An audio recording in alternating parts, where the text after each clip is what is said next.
Good morning. I hope your guys' days are going well. I'm just getting the live shared out to people, and we'll start on subjects.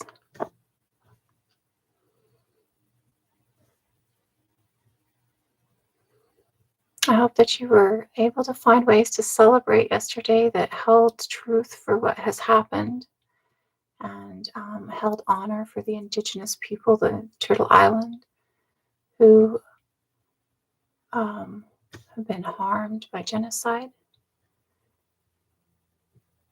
as we were discussing yesterday. And I hope that you've all found ways to give yourself grace and love and understanding in the last couple of days.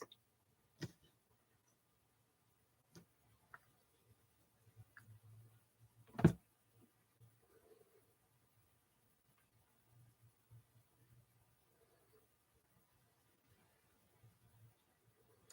we go.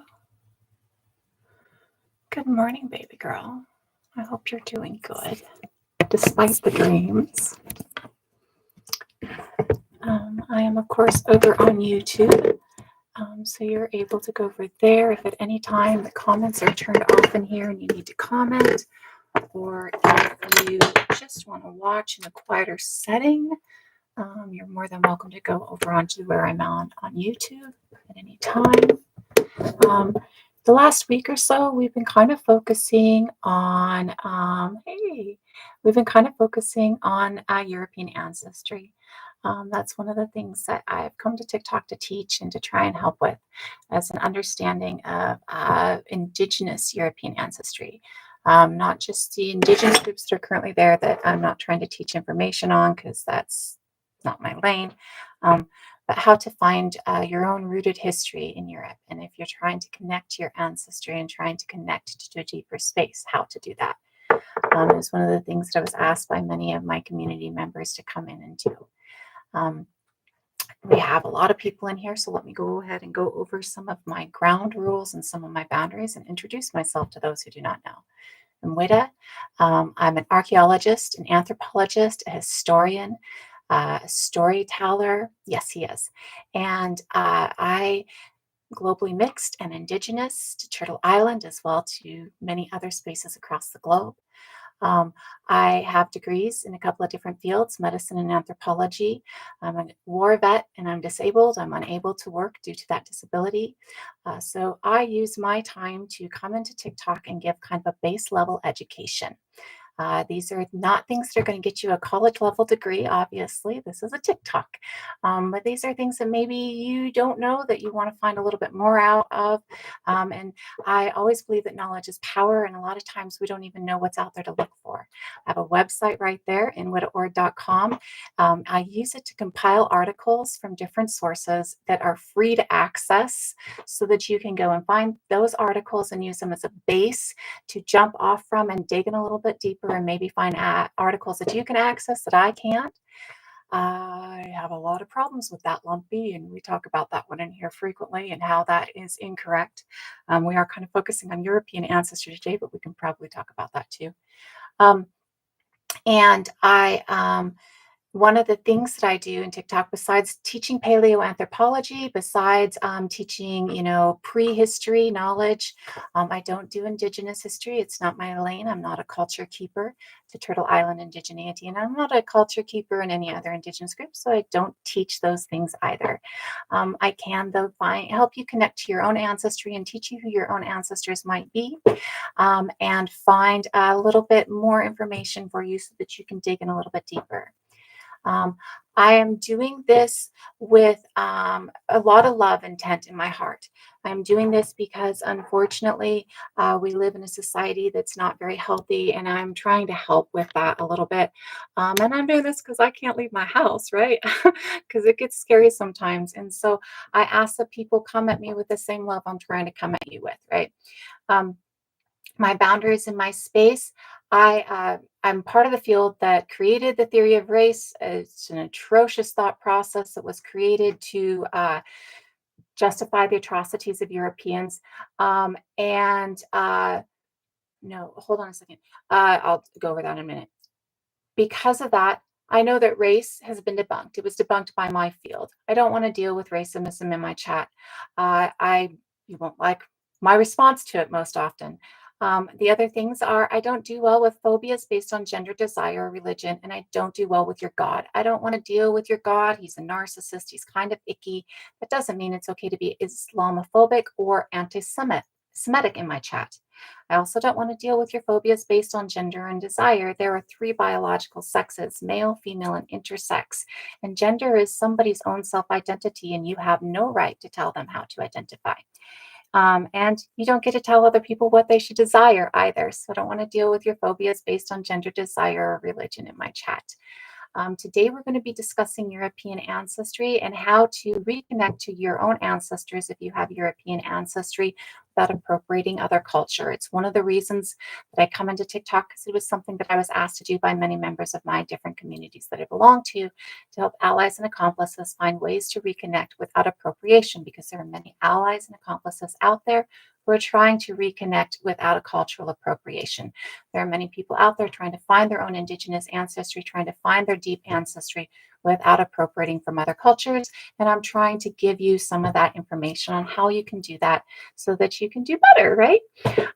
So that's what I ask in my chat. I will do my best to keep the comments on for as long as I can. It can get very trolly in here. So at times, if I only have a couple mods in or it gets really bad, we'll have to turn them off. If I have to turn the comments off, then you have a need to comment. I am over on YouTube, which is up there.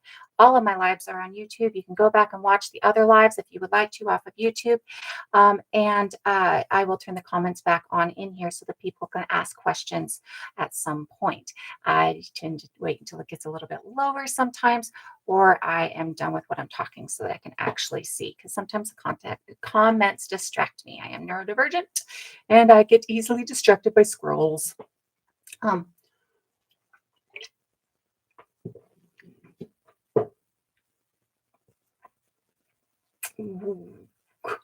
wow.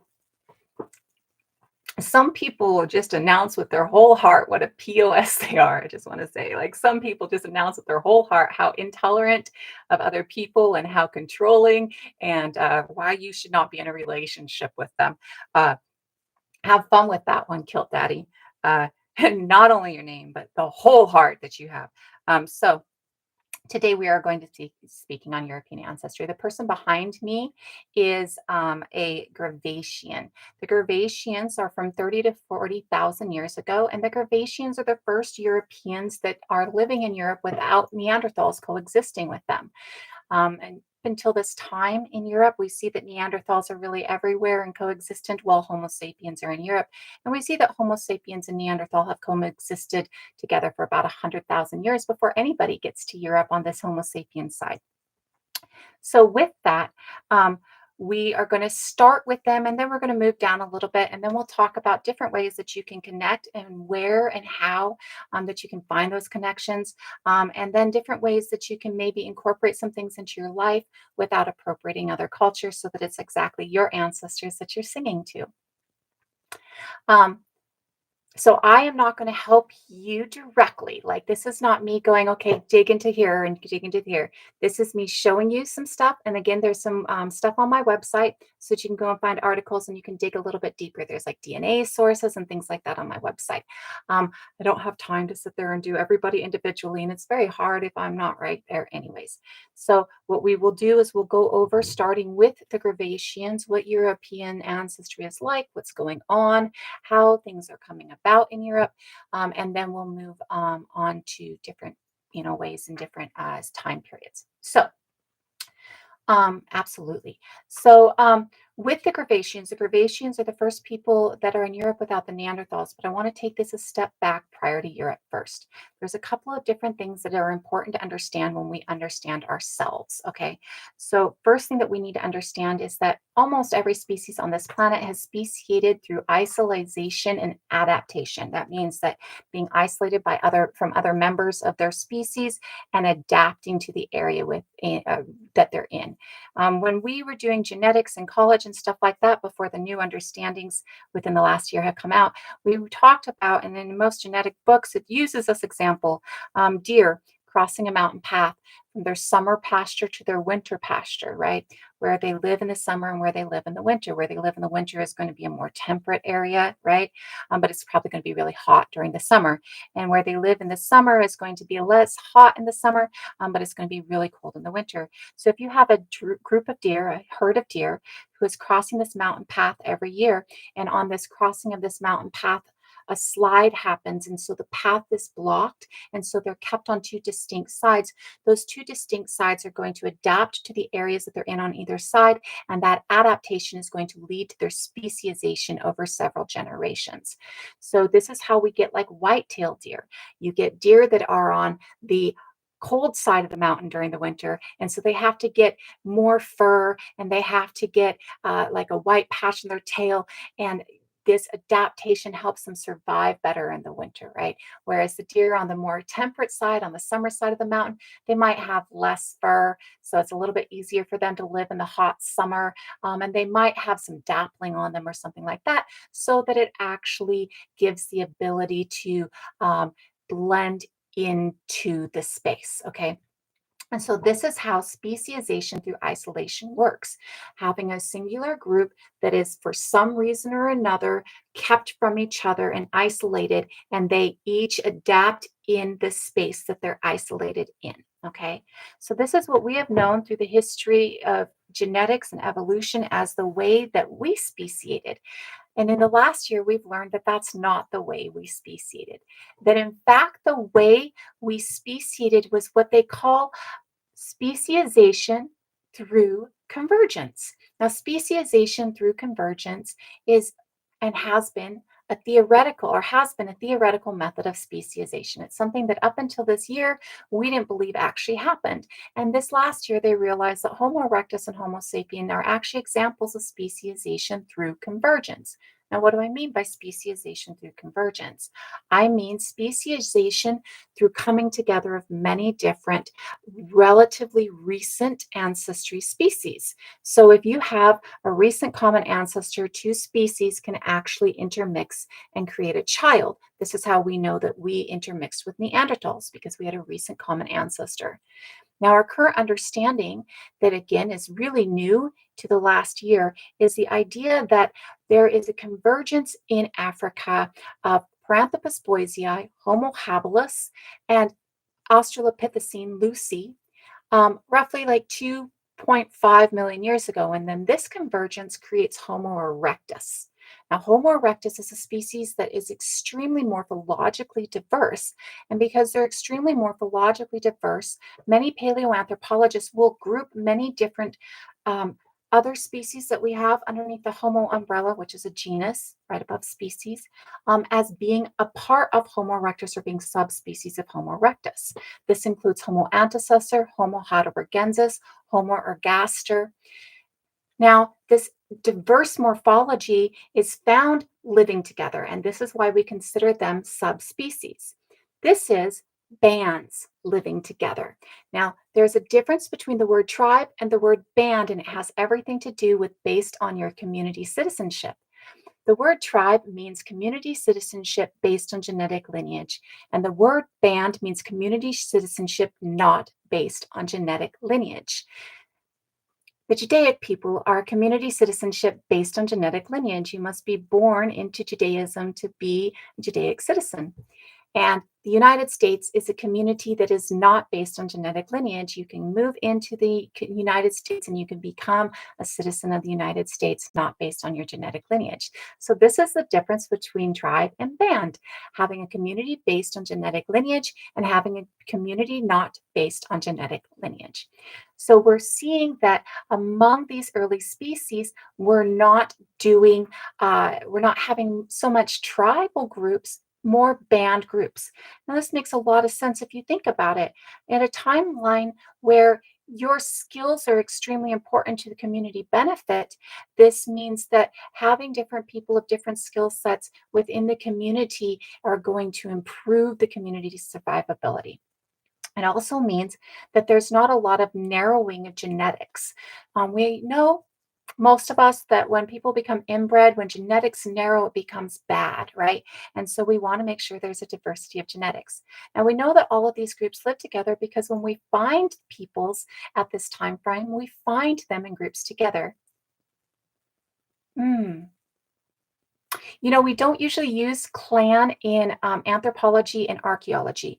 Clan is more something that is uh, now, I would consider, without looking it up as the definition, and again, stating this isn't one that we use in archaeology and anthropology, so it's not one that I know off the top of my head through that, though probably through my Celtic heritage discoveries and thought processes, as well as my Indigenous discoveries and thought processes, or to Turtle Island Indigenous discoveries and thought process. Clan is usually about, no, don't be sorry. Clan is usually about being in a family line within a broader community. So, like, whereas your and I'm going to use Turtle Island Indigenous here just because most of us have some concept of that because it's a little bit more recent along these lines, right? So if your nation is based on genetic lineage and that nation is founded on, say, a matriarch who had 10 daughters, each of those 10 daughters forms a house line. And each of that house line, your relationship to the community is based on being born into that house line, right? So we might call that house line a clan. So a clan is more about being a specific family group within a broader nation, right? So if your nation is tribal based and based on genetic lineage, then your clan is going to be the specific family that you belong to within that genetic lineage within the broader base. Clan would also work within a band because of the fact that your different family group within the band might still be something that is considered of importance within that band, right? You could come from many different genetic backgrounds, and yet still your mother and your father, or who your family line is important, right? But it doesn't usually fit within the tribe or band thought process because it is more about within the community instead of belonging to the community or nation as a whole, if that makes sense. Um, so I hope that answers that. Like I said, it's not something we use in our archaeology and anthropology, so I can't think of like how it would define within archaeology and anthropology off the top of my head. That's more of my knowledge of indigenous life growing up and knowledge of Scots Irish life after I was, older and started researching the Celtic ancestry that I had. Um, so when a group is based on genetic lineage, it's called a tribe. And when a group is not based on genetic lineage, it is called a band. Tribes and bands are as primitive or not primitive as anything else, right? Like, so the word tribe, old meaning primitive, is really a misnomer and it's a fallacy. Tribe just means based on genetic lineage. We know at this time, though, that the different Homo species are living in more bands than in tribes, or at least we assume because we don't have genetics for them because we can't DNA test them. And what we see is different groups with diverse morphology of their skull and diverse morphology of their body. What this means is one might have flat hands or flat bones in their fingers, and one might have curved bones in their fingers. One might have heavier brow ridges, one might have lower brow or lighter brow ridges. One might have mid-face prognosis, one might have lower face prognosis. So at the time when Homo sapien is starting, the different subspecies of Homo erectus are all living together in different bands. We see that our first Homo sapien starts in North Africa at roughly 300,000 years ago. And when it starts in North Africa at roughly 300,000 years ago, our current understanding is this starts because there are different bands living in North Africa. And so you have Homo heidelbergensis and Homo ancestor coming together and creating a Homo sapien. And you might have Homo ergaster and Homo erectus coming together and creating another Homo sapien. So you have 2 or 3 children in your nation that look like they're Homo sapien. When you get down to Ethiopia at roughly 250, 280,000 years ago, you see the same thing happening. You see bands of different subspecies of Homo erectus coming together, and as those bands of different subspecies of Homo erectus are coming together, they are creating Homo sapien children by intermixing their genetics. We see that this happens in 3 separate spaces: Morocco, Ethiopia, and South Africa to start off with. And then we see this starts at 300,000 years ago, and over a period of time becomes more and more Homo sapien children, to the point that at 125,000 years ago to 135,000 years ago, we solidify as a singular species within this broader thought process of different species. Now, before this happens, we are already living in the Levant area in two caves. We're in one cave, and the Neanderthals are in another cave at 150,000 years ago. We're like a 5-minute walk from each other. And during that time, we're creating new things, both us and Neanderthals. Art is developing, burial is developing, self identity is developing. So, when we're starting out in a space in an area where we're not the only. And not only are we not the only, our parents both look completely different than us. Our grandparents, our siblings might even look completely different than us. Our cousins look completely different than us. Nobody, nobody looks like each other. And because nobody looks like each other, differences aren't as important as we think that they are, right? We're not looking at, oh my God, your lower face sticks out, and that means you're different. We're like, hey, mom, what's up? Right? So we're not looking at each other in this negative when we're seeing these differences. We're instead, by all evidence, seeing differences as something attractive because every time we find something that looks different, we fuck it because we like to fuck things that look different. That's just how we are. So, as we are coming up into the Levant area at this time, and one thing I want you to understand is at this time, we're during glacial maximums. This is why the Neanderthals are driven down into the Levant area, which means that the water levels around the world are lower. We, as in the entire species, the water levels are down lower. So, the Levant area and the Arabian Peninsula are actually connected to Africa at this time. And because they're connected to Africa at this time, and the Nile has long been a place of human population well before our species, even before Homo erectus, the earliest humans are really living along the Nile. So this isn't really too far of a movement up into this space. We have been near this space for a long time. There's no real water to cross, though we have been crossing water since Homo erectus. And because of this, we are moving into an area. This is the first time we've seen Neanderthal, and Neanderthal does look different than some of the other species, though not really on some cases, because Neanderthal is a descendant of an ancestor in Homo heidelbergensis, which were also descendants of ancestor in Homo heidelbergensis, among others. And so we're coming in contact with what is kind of a new species, but we recognize them as our cousins. And we're living side by side in these two caves. And as we're living side by side in these two caves, we got our big brains because Homo erectus cooked their food. The reason that you're as smart as you are today is because Homo erectus cooked their food. Science made your brain because Homo erectus's ability to control fire and cook their food is what gives you a large brain and what caused your brain development to happen in the manner and the way that it did. So absolutely, they all cooked their food. So, when we are living side by side with the Neanderthals, it's the first time we've seen the Neanderthals. So, it's our spark of a knowledge that there is a different group out there instead of the groups that we're living with, right? And so, this kind of sparks identity within us, that id, that sense that I am me and you are you. I am conscious that I am me and you are you, which also sparks this idea that there is an id after death, like that there is a soul, that there is a consciousness after death, that once something dies, there's some object permanence to people, right? So as we're living with the Neanderthals and this idea of identity and this idea of burial and this idea of I said three things just 2 seconds ago. My brain doesn't always work very well. Burial, identity, and art comes into play, right? As this, and this is true. These are all the latest information that we have and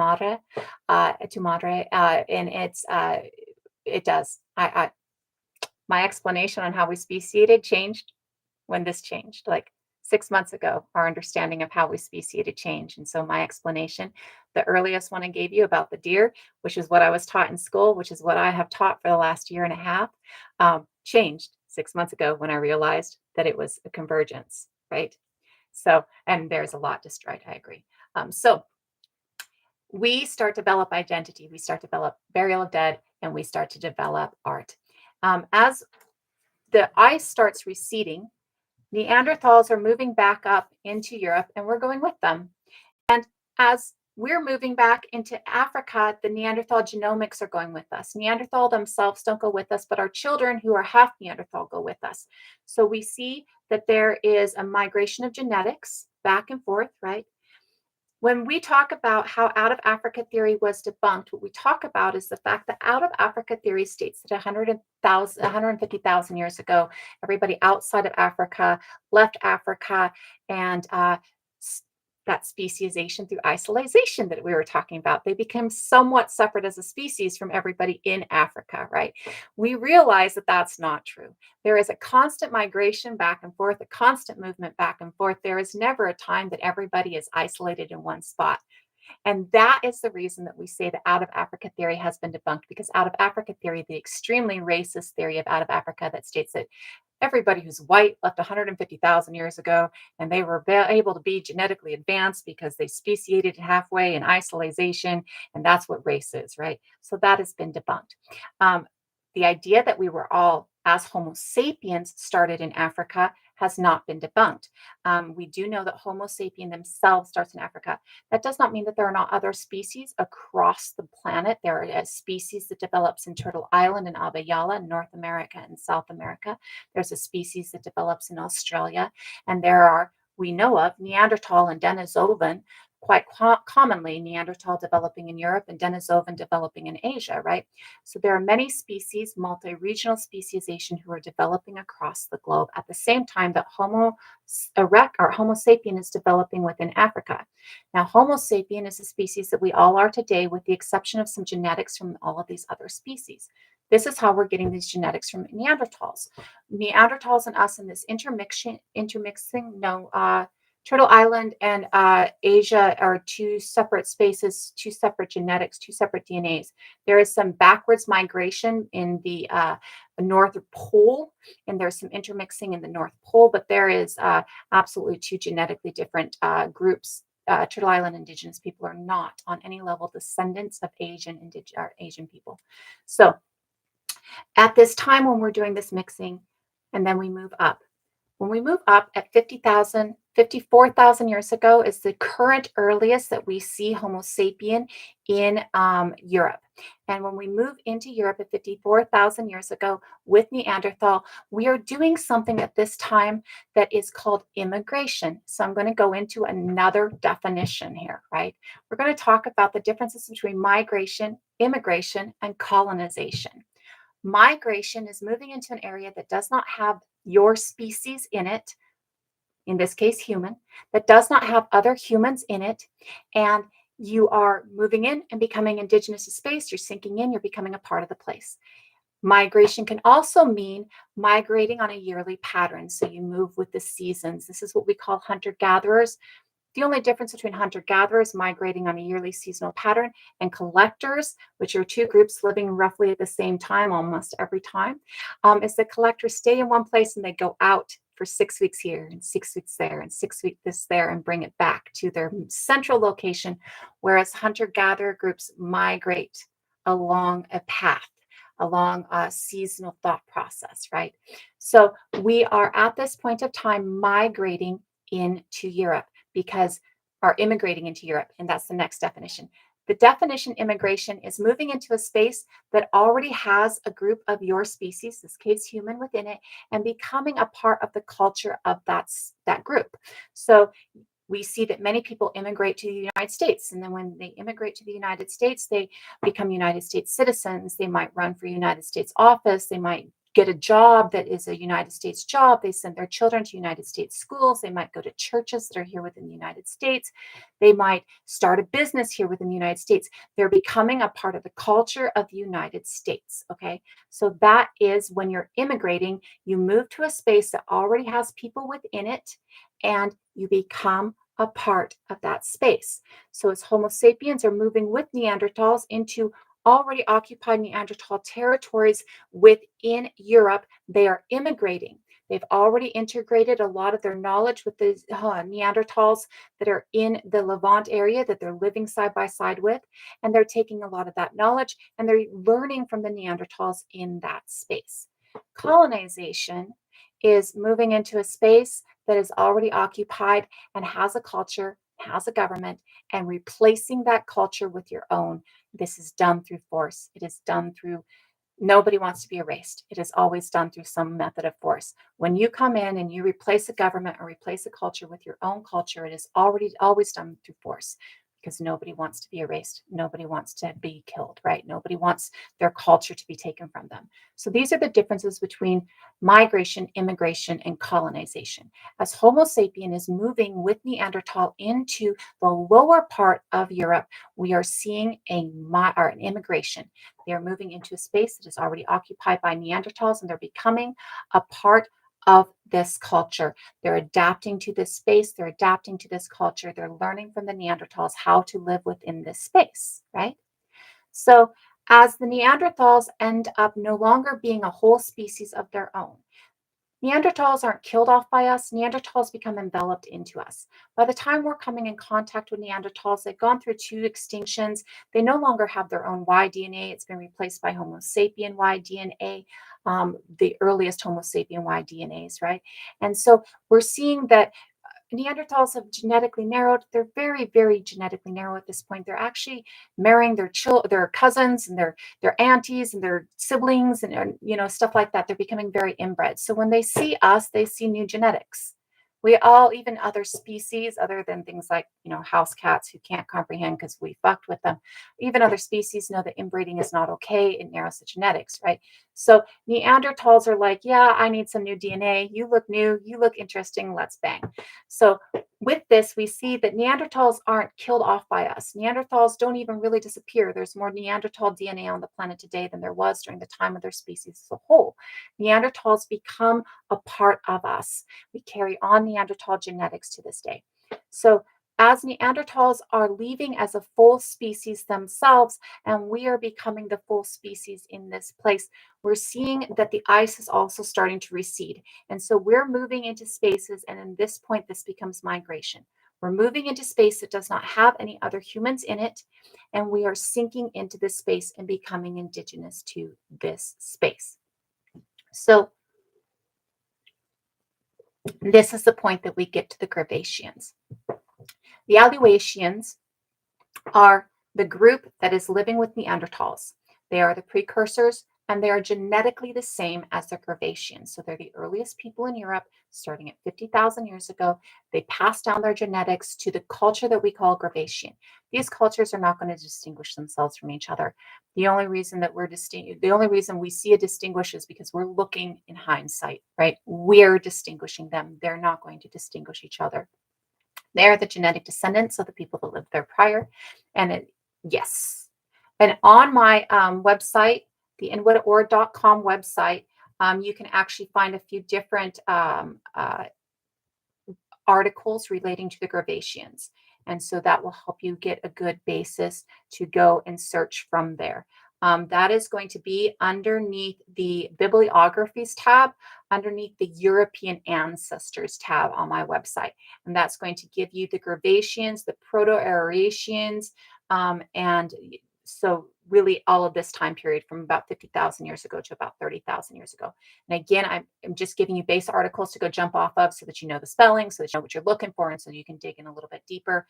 For the most part, they're kind of a little bit more mainstream articles just because you can access them easier without having to get to a paywall. But it is under bibliographies and European ancestry on my website so that you can go ahead and get some deeper dive into them, right? So at this time, as the Gravaceans are coming in as being the only human at this time, right? There's no other groups of humans in Europe at this time. Every other group of human in Europe is gone. This is our first time really being alone as a species. This is the first time that we're the only humans in an area. We have not been this at any other point in our time. From 300,000 years ago to 40,000 years ago, we were all these other species living with us. Anything underneath the genus Homo, Homo sapien, Homo neanderthal, Homo denisovan, Homo erectus, all of these are human.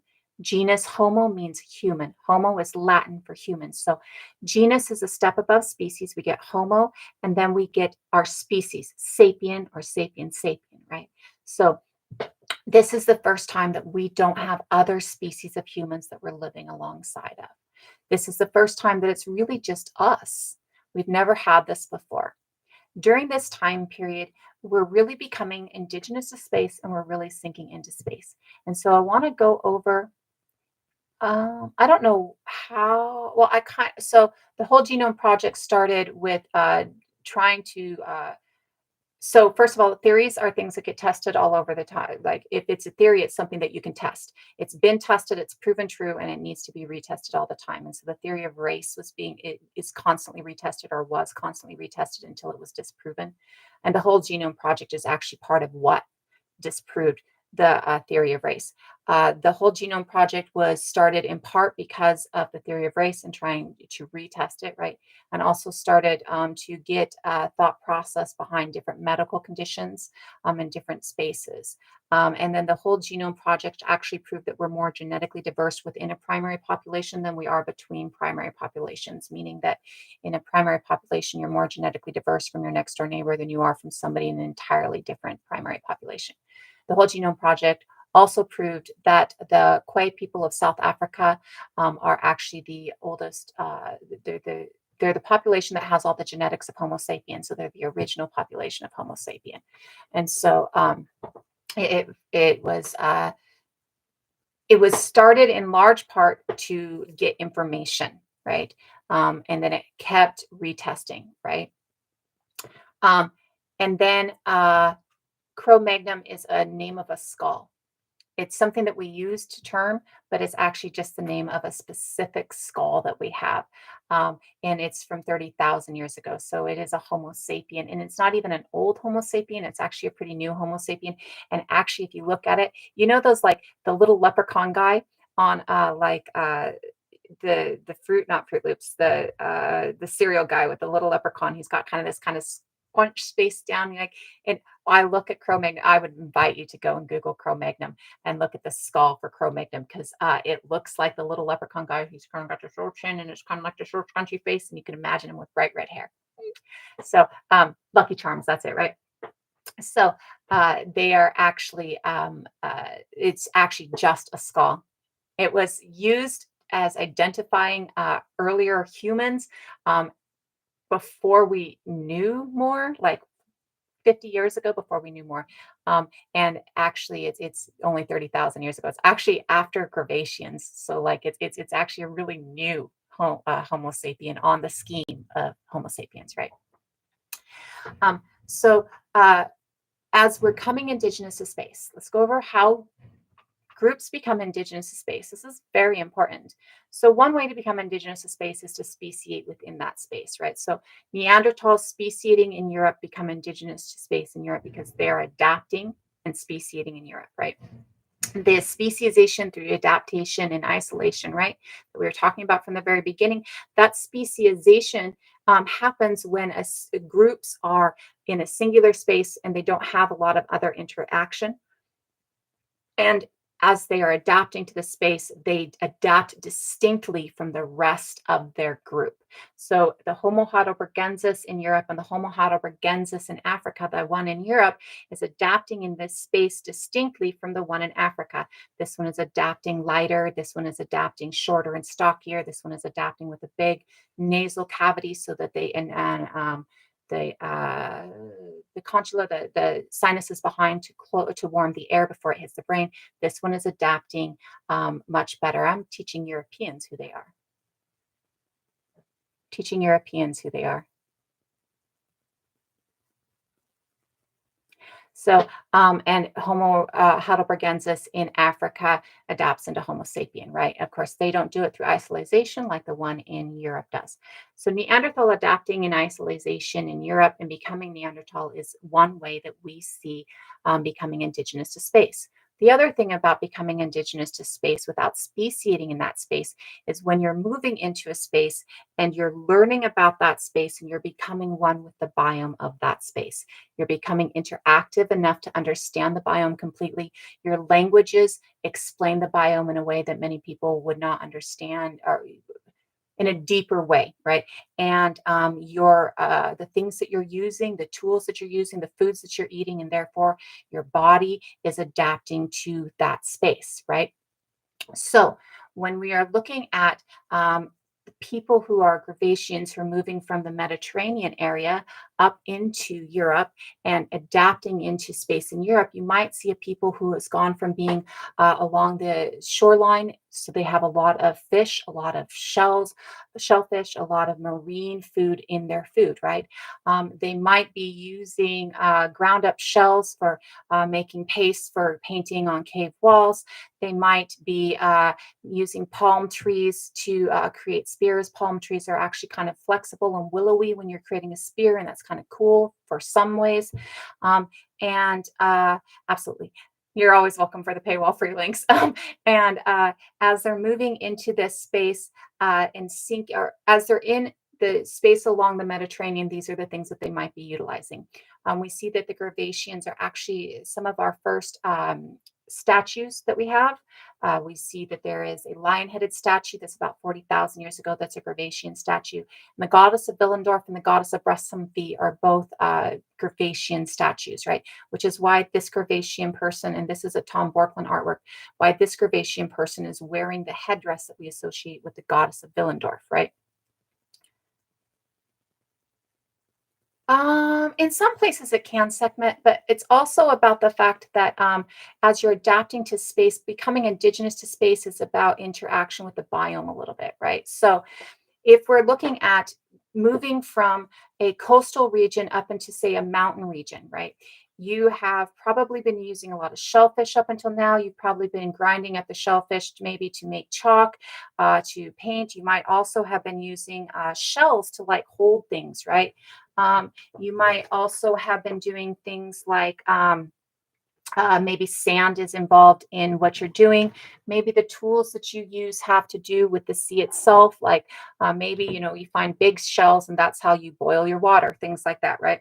And maybe, you don't have a whole lot of wood. So you're not using wood to build your fires. Maybe you're using dung or something else to build your fires, right? And when you take that and you're moving up into the mountains and you have to adjust to this biome, adapt to this biome, become indigenous within this biome, some of the things that are going to change are what you're eating. That's one of the first thing that's going to change. Whereas along the seashore, you might have been eating a lot of marine animals or marine life, seaweeds, things like that. Once you get up into the mountains, now you have to look for your vegetation in a different way. It's going to be a different type of vegetation. And the animal proteins that you're getting are going to be different animal proteins. You may never have seen a deer before in your life along the ocean, yet once you get up into the mountains, you find deer. You may have never seen a mountain lion, but once you get up into the mountains, you find a mountain lion, right? You may have been using pine tree, or not pine trees, palm trees to make your spears, right? But now you have to adapt the wood because you no longer have palm trees. So maybe now there's lodgepole pines within the space that you're moving into. And so you use pine to make your spears.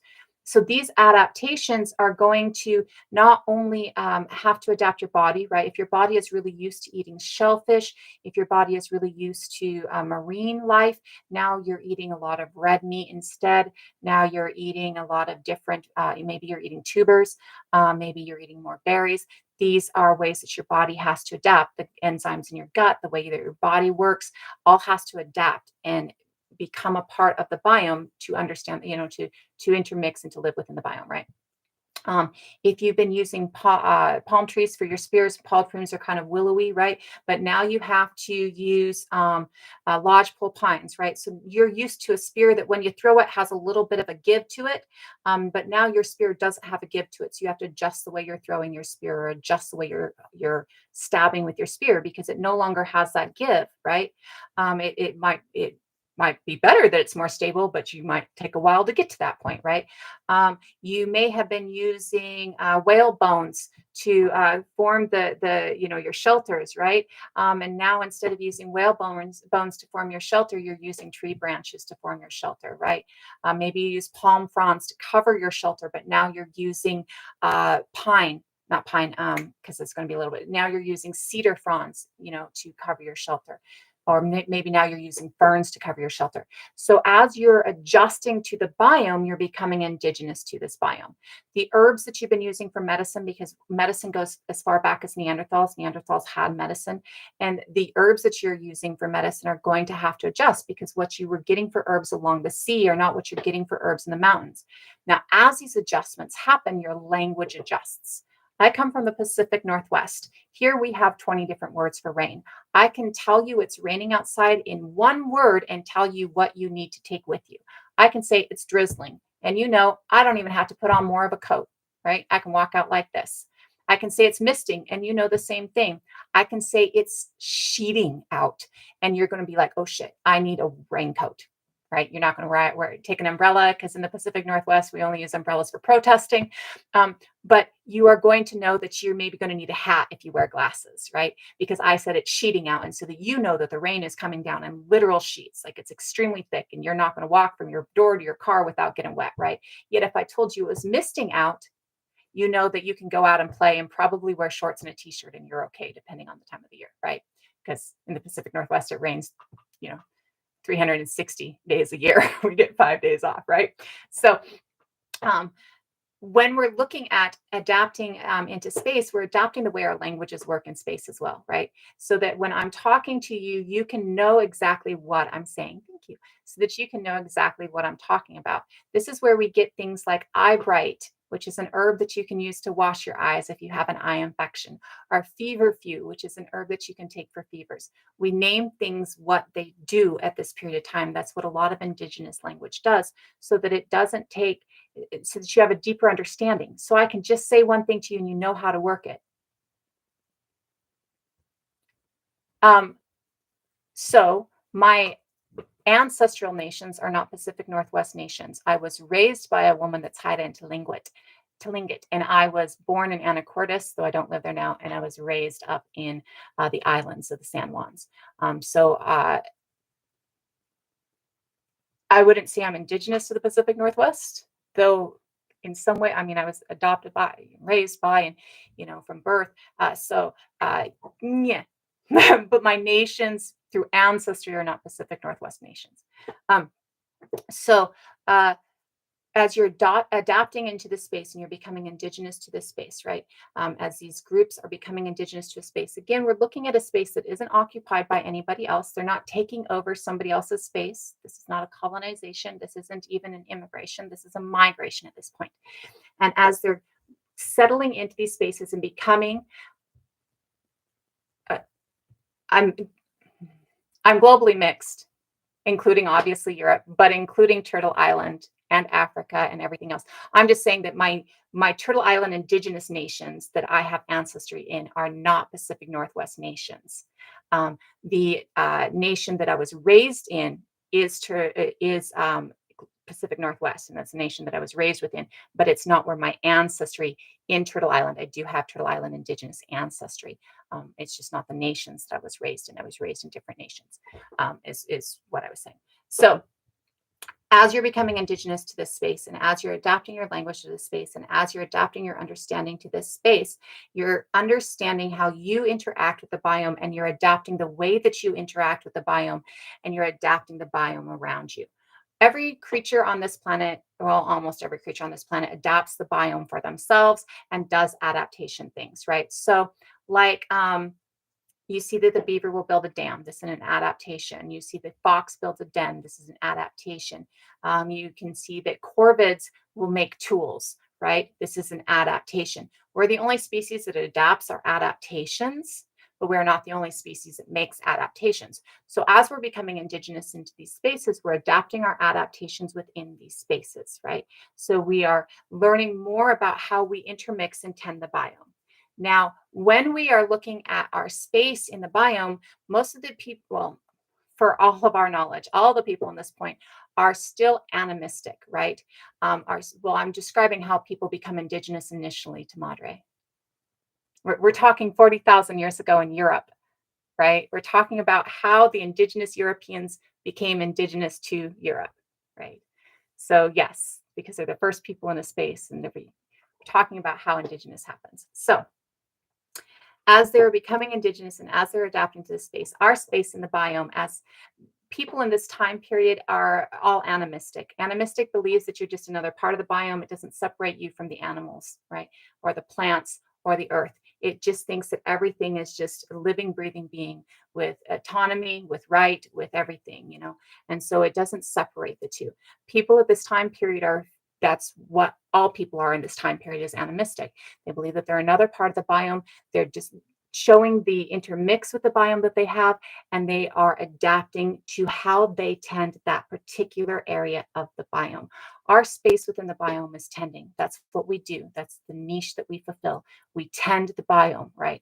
And so they are tending the biome, and they are learning how that biome in that space needs to be tended. There's a huge difference between how you tend the space along the shore of a sea and how you tend the space in a mountain. So as they're becoming indigenous to the space within the mountain, they are learning how to tend that space better. They are learning how to adapt themselves to that space, and they are adapting that space to them. And this shows in their language, and this shows in their tools, and this shows in the artwork that they're doing, and this shows in the interactions with the biome that we see, from how they're building homes to how they are, what animals they're hunting, how they're decorating their body. So we see that the Gravacians along the coast use a lot of shell work, right?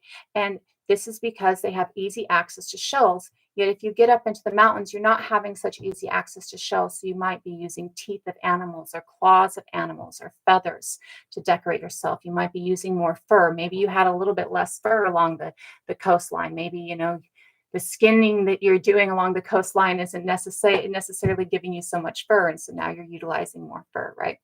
So as these adaptations occur, the other part of this adaptation is animism and indigeneity believes that it belongs to the biome, not that the biome belongs to it, right? So that they belong to the land, that they belong to the biome, that they belong to the interaction, not that it belongs to them. And so as they are adapting in this space, their identity is about the belonging to the biome. So you might see that as people are starting to identify, because we were just talking about, they have started to identify roughly 100,000 years ago, where they're living in the Levant area side by side with the Neanderthals, right? I totally feel that one. Have a great one. They are adapting within this, and their identity is adjusting for the space that they're in. They belong to this space now instead of to the prior space. And so they belong to, in belonging to that space in the biome, they are displaying that belonging of that space, right? So this is where we see that instead of using a lot of shell work, I didn't mute you. And obviously you only got muted for 5 minutes. And your truth might not be the real truth. Truth is subjective. So you might see that you go from utilizing a lot of shells in your decoration. They believe there are several different theories of what the headdresses on the Gravacian goddesses could be. One of the theories is that we're looking at a shell headdress. One of the theories is that we're looking at braids that have ornamentation in the braids, right? So if the shell headdress is what we're looking at, then you are no longer having access to the shells when you're up in the mountains. So you're going to adapt how you signify that, right? Instead of signifying it as a shell headdress, you're going to start maybe using teeth in your headdresses, right? So when we're looking at this, many thought processes state that the shell headdresses probably signify a fertility interaction. So maybe it's a midwife. So this is actually the person who does the childbirthing within your community. And so we signify them as a shell headdress. This is their identity to the rest of the community, so the community can see who they are. So if you're in a space where you no longer have shells, you might adapt the way that you show yourself to the community as the midwife. By now you're I don't know, maybe you have a bunch of newborn bird skulls, right? Like maybe there's something else that you're doing that signifies the cycle of life, and that signifies that you are the midwife for your group. So in this signifier that you're the midwife for your group, you might wear the headdress in a different manner. You might show different things. Maybe we're no longer wearing headdresses because headdresses aren't there any longer. And maybe there's like a bag of tools that we keep, and that bag of tools, maybe it paints red or something like that with ochre. And now we know that everybody wearing a red bag of tools is a midwife, right? So we're changing the way that we identify ourselves to others. We're changing the way that we signify ourselves within the biome. This is a part of becoming indigenous to space, because when you're becoming a part of that biome, right? When you're intermixing and intermeshing, your body is adapting, your knowledges are adapting, your language is adapting, everything else is adapting to become intermixed with that biome. right? Your identity is adapting as well. And the way that you express your identity to others so that others know who you are is adapting as well. So you may go from being maybe you're in a space that has lots of ochre. And so you paint your body and your clothing red with ochre, but now you move into a space that doesn't have any ochre, so you're using charcoal in your painting instead. So you're painting your cave walls and your body and your clothing with charcoal instead of ochre, because you no longer have access to that. And so your identity is shifting as well, because your identity shifts to be a part of this biome instead of the prior biome. Okay. Now, again, we're looking at a time period between 30,000 years ago and 40,000 years ago where Neanderthals are pretty much gone. There is maybe a cave or two that show Neanderthals at 30,000 years ago, I think is one in the southern tip of the Iberian Peninsula, right? But for the most part, you're not seeing Neanderthals, you're not seeing Denisovians. You're the only species around that you identify as being your species, right? And so as you're identifying to each other, you're identifying to each other about space, about indigeneity, about who you are, right? So this is also the same time period that we're seeing our first tattooing implements. Our first tattooing implements are 35,000 years ago in a cave in France. And the 35,000 years ago tools in a cave from France, these are tools that we probably been finding for a minute and we didn't realize what they were. About 5-6 years ago, somebody was doing some excavations and they were looking through discard flakes.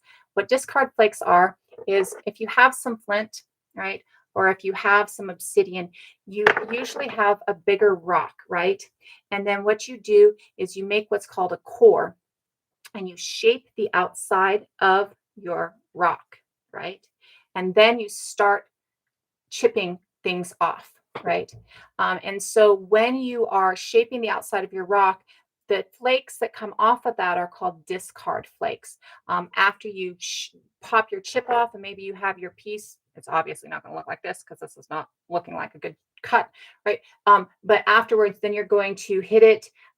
You'll hit it along the edge with a bone so that you can make a fine edge. But you might this isn't shaped very well, so you might hit it here so that you can get a thinner blade, right? And that becomes a discard flake. So before we were looking at these things as discard flakes, and then about 5-6 years ago, somebody in a cave in France was looking at them and goes, that one has a point on it. And so they did a higher analysis of the discard flake and found that it has a single point on it, and that single point has both blood and pigment on it. And so this is our first instance of a tattoo tool. This is 35,000 years ago in a cave in France. So because we're looking at identity really coming through, right? And indigeneity to space, sinking in, identifying yourself as belonging to a space within this biome, sinking in, right? We are also seeing tattooing coming across. So we've been painting our bodies to our knowledge since the Neanderthals. We have evidence with the Neanderthals of shells that were used as mixing palettes that were carried, right? And so we believe that this is mixing ochre to paint your body. So we've been painting our bodies since Neanderthals, and this is when we start taking that painting of the body into tattooing the body, into making those marks permanent, so it's not something that you have to put on every day. I can answer the question. I believe it was directed at me. Again, I can't work. I'm a disabled war vet. And because of my mental state and because of my trauma, I literally can't go work for other people. So I have not worked in an academic field. I will not work in an academic field. And I knew getting into it that there was no way I was ever going to work in archaeology and anthropology in the United States. I plan on leaving the United States after my children are old enough. And then I will probably be getting into it a little bit deeper. I have graves that I study. I have a lot of interaction that I do. And the specifications that I focus on are I focus on Bronze and Iron Age Europe, and I focus on paleoanthropology. These are the things that I have put my focus, the graves that I study on. So that's why we're talking a little bit about the later stages of paleoanthropology right before we get into what we consider Bronze and Iron Age Europe. Though we'll probably be going over today a little bit of Bronze and Iron Age Europe. So when we are tattoo, is that initials for something, Iron Jod? So when we are um, adapting our identity, right? Becoming a part of this space. We're also moving up, okay? And it's important to note that at this time, because we as a species in Africa, right? Our species speciates differently than species who speciate outside of Africa of Homo sapiens. Absolutely. And yes, yes, actually. That's what Otzi had was tattoos for acupuncture. All of Otzi's tattoos are lines and dots along meridian lines that are associated with acupuncture today. So some of our earliest tattooing has to do with medicine, which I think is epic. So when we are looking at, let me see, hold on just a second, that distracted me. Okay, I will. I've looked a little bit into it, but not a whole lot. I know a lot of people who are really into it. I know a lot of people who are really into it, but I haven't looked into it so much. My most of my tattoos are medicine. I do medicine tattoos instead. But yeah, no, tattooing for acupuncture points are actually some of the oldest tattoos that we have. Um, so let me get back to where I was, but I have to think for a second to get me back there. I apologize. Um, as we are becoming indigenous to space and starting to identify ourselves in space, we start to make these identifications more permanent, right? We start to tattoo our bodies. We start to make this identification something I don't have to put on every morning. Um, Animistic cultures, and for the most part, indigenous cultures are animistic cultures. And I want to make sure that I state that not every indigenous culture is animistic. I have yet to find one that isn't animistic. That does not mean that they're not out there. Nothing is mono, nothing is the same. Many different thought processes are what makes us amazing, right? That coming together of many different thought processes and all of that is what makes us amazing as a species, right? So when I relate animism and indigeneity, I need you to understand that that does not mean that every single indigenous culture is animistic. Many indigenous cultures are animistic. When I'm talking about prior to 10,000 years ago, we know that the cultures prior to 10,000 years ago are, for the most part, animistic. And as we're talking about people becoming indigenous to space and how that indigenous to space starts to work, I want you to understand that those two do come together. I do want you to understand, though, that that does not mean that every indigenous culture on this planet today is an animistic culture, because I need you to understand that that's just not how that works. Nothing is the same. I would consider Palestinians to be indigenous, but I would not consider Palestinians to be animistic, right? So when we are becoming indigenous to space as animistic people at 40, 30,000 years ago, this is about our interaction with the biome. This is 100% about being a part of and fulfilling our niche in the biome. And that niche changes with the area that we're in, right? What we need to do to tend the biome changes with what area we are in, right? So when we are trying to um, adapt into a biome, and how we relate to the biome is going to change every time we migrate into a new space, every time we are starting to become indigenous to a new space.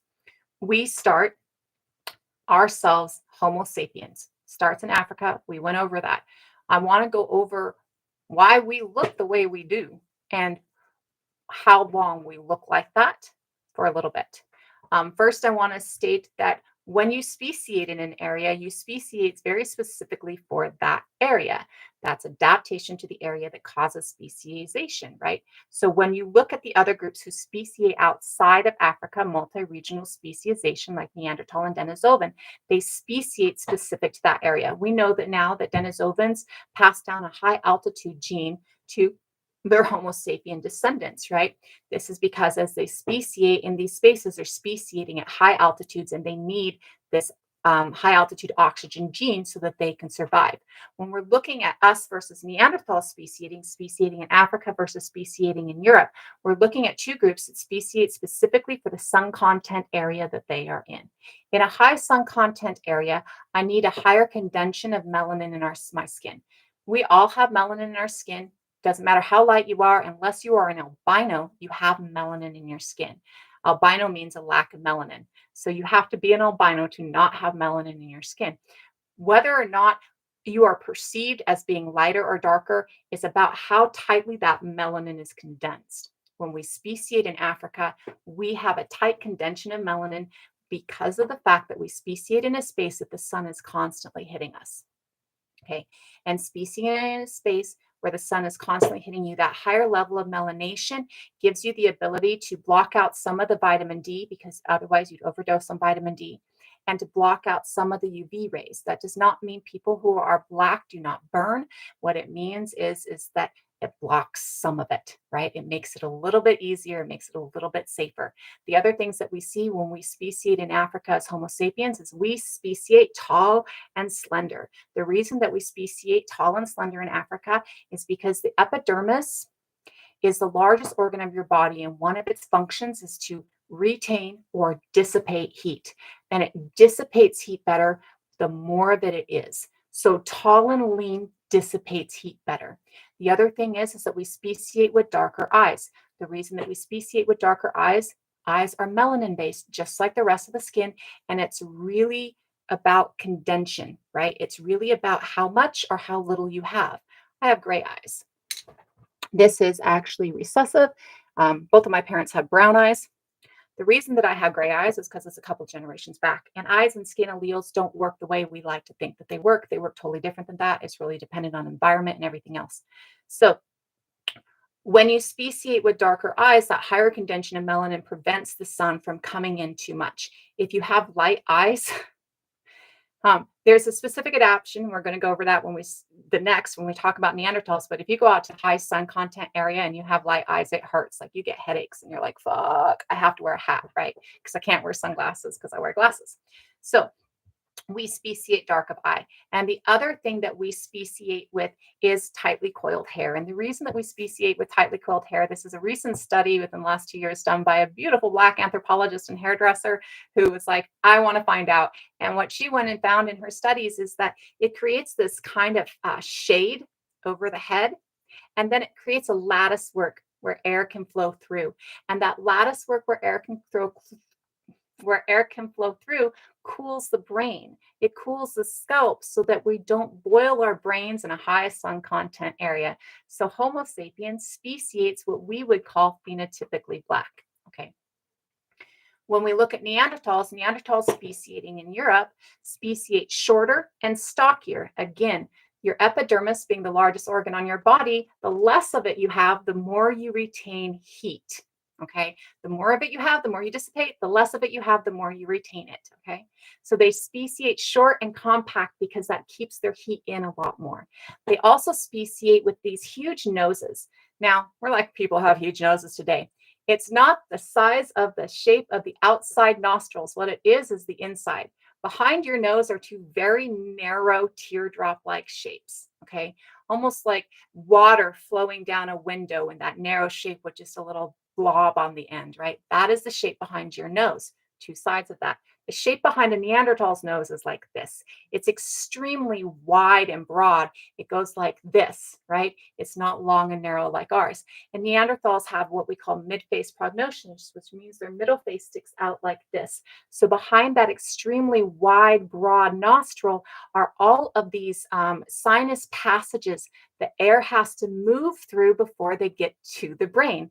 We speciate with hair to protect us, right, from boiling our brain. They speciate with the sinus cavities and this larger nose to heat the air before it gets to their brain. Two different ways to speciate, two different environments, right? And we also know that they speciate with lighter skin. There is newer evidence that shows lighter skin actually helps retain heat. And that might be why Neanderthals speciate with lighter skin. They also speciate with lighter eyes. And the reason that they speciate with lighter eyes, and this is the reason that we get light eyes before we get light skin, is because light eyes help you actually see better in a low light environment. The less melanin in your eye, right, the more light is allowed in, so the easier it is for you to see when it's a low light environment. And so light eyes are a speciation to protect you from predators, right? So there is a lot of thought process that they tolerate heat better, that darker melanation skin actually helps dissipate heat more as well, right? That it's about heat. It's all about weather. It's all about which part of the equator you're on, right? when you're speciating. So when we are looking at Homo sapien moving into Europe, and that's a real thing. Absolutely, that's a totally real thing. When we are looking at Homo sapien moving into Europe, Homo sapien is moving into Europe dark. I want first everybody to understand that when we say dark or light, as anthropologists, even as anybody talking about genetics, dark and light don't mean everybody is Northern European white versus everybody is South African dark, right? What it means is that there is a scale. You might be on the darker shading scale, and you might be on the lighter shading scale. Also, skin tone and melanin content comes from like 9 different alleles, okay? And there are Neanderthals alleles and Homo sapien alleles. Homo sapiens have 9 different alleles, right? And those different alleles will show differently depending on the presence of those alleles are as dependent on the environment that the mother is pregnant in as they are on the genetics. It's not just about your genes, it's as much about the sun, the environment when your mother is pregnant with you. So you will see that if somebody who is light goes into a high sun content area and they have a child, that child might be a couple of shades darker than them just because of the fact that in utero, the body went, yeah, we need to be a little bit darker because that's bright out there, right? So you're going to see the same thing when you see light coming into being. Now, the light skin alleles are 900,000 years old. We see them from Homo erectus passed on to Heidelbergensis, passed down, right, to both us and to Neanderthal. We also see that you can have Neanderthal dark or light genes because Neanderthal have both dark or light skin allele and light skin alleles. And you can have Homo sapien dark and light skin alleles. I personally have dark skin alleles from Neanderthal and light skin alleles from Homo sapien. And so the light skin alleles from Homo sapien are what you see, right? It is a little bit about epigenetics, that having a child that's slightly darker, slightly lighter than you is a little bit about epigenetics.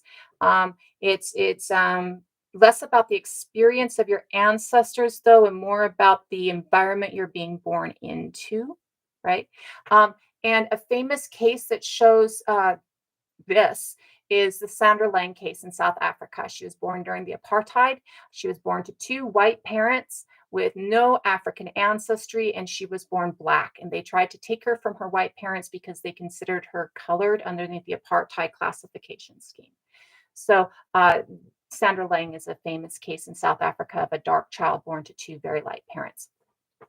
So you can see, and the knowledge that we are, this knowledge of the pregnancy adjusting alleles for children is actually really recent. This is probably within the last year that these studies have come out and have proven that you actually in utero will adjust your alleles so that you can suit the environment better. We know that adaptations take 100 generations. It should be understood, though, that 100 generations does not mean that you're going from extremely dark to extremely light in 100 generations. It means that you're going from extremely dark to quite not so dark, to quite not so dark to maybe brown, from brown to maybe white, in these 100 generations. 2,500 years is considered 100 generations currently, because currently they say that a generation is 25 years. Though I would point out that Cheddar Man is 10,000 years ago, and his direct descendant lives a mile away from where they found Cheddar Man, and his direct descendant is his 300th generation grandfather. So that would be like 33 years for a generation, right? So when we're looking at generations, they can shift a bit. It is thought that it takes about 100 generations for an adaptation to happen, and it is thought that that's roughly 2,500 years by today's generational standards. So, and again, going from extremely dark to extremely light isn't in that 100 generations. It's a shift, and then a shift, and then a shift, right? So, when we are moving into Europe, during the time period of the Gravachians, during the time period of the Aluatians, during the time period of the Solutreans who come after the Gravachians, during these time periods, our skin is very dark. We have come from a space where we needed to have dark skin to live. Having light skin in these areas isn't a necessity.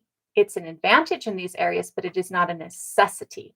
And so it takes a while for that to shift. In fact, it is not the first thing in us that shifts to adapt to the area. The first things that shift to adapt to the area are how we're eating. right? Again, we go from a Mediterranean space where we're eating seafood up into places where we don't have seafood. You have to adjust your body to red meat, right? And we're going into a space where the different things that we're dealing with are different. So our body is adjusting first. Um, we are seeing that it is actually light eyes that come about much earlier than light skin comes about. And again, as I was talking about, when you look at the eyes, having lighter eyes is an advantage in a low light environment because it protects you from, or it allows you to see predators. It allows you to see what is going on. So lighter eyes are adjusting faster than lighter skin because lighter eyes are a necessity. It is much more important that we see the predators coming at us than it is important that we get vitamin D from the sun when we can get vitamin D from other spaces. We can get vitamin D from plants. There's other ways to get vitamin D. And so we see that the light eyes come across in Homo sapiens before lighter skin comes across. As we're seeing the Gravaceans moving into this area, though, in the 10,000 years that the Gravaceans are living, they're dark of skin and dark of eye. And to all of our knowledge, they have tightly coiled hair. So we have done genetics of Gravaceans, and all evidence points to them being what we would today call phenotypically black on every level, right? There's different. So, like, some people don't have that dark line around their eyes. And that actually signifies something, but I can't remember what it is off the top of my head. It actually is about a space, like it's about an indigeneity, actually having a dark circle around your eyes. And I can't remember what it is off the top of my head. I'll take a look again and see if I can remember what it is, Shella, and I'll see if I can bring it in the next time. So when we are again adapting to the space and becoming indigenous to the space, it's important to understand that our skin is the last thing that adapts to the space. And this is because it is the adaptation ability that is the advantage genetically, right? The genetic advantage for the species as a whole is the ability to adapt into a space. And it is also because light skin does not work everywhere, but dark skin does.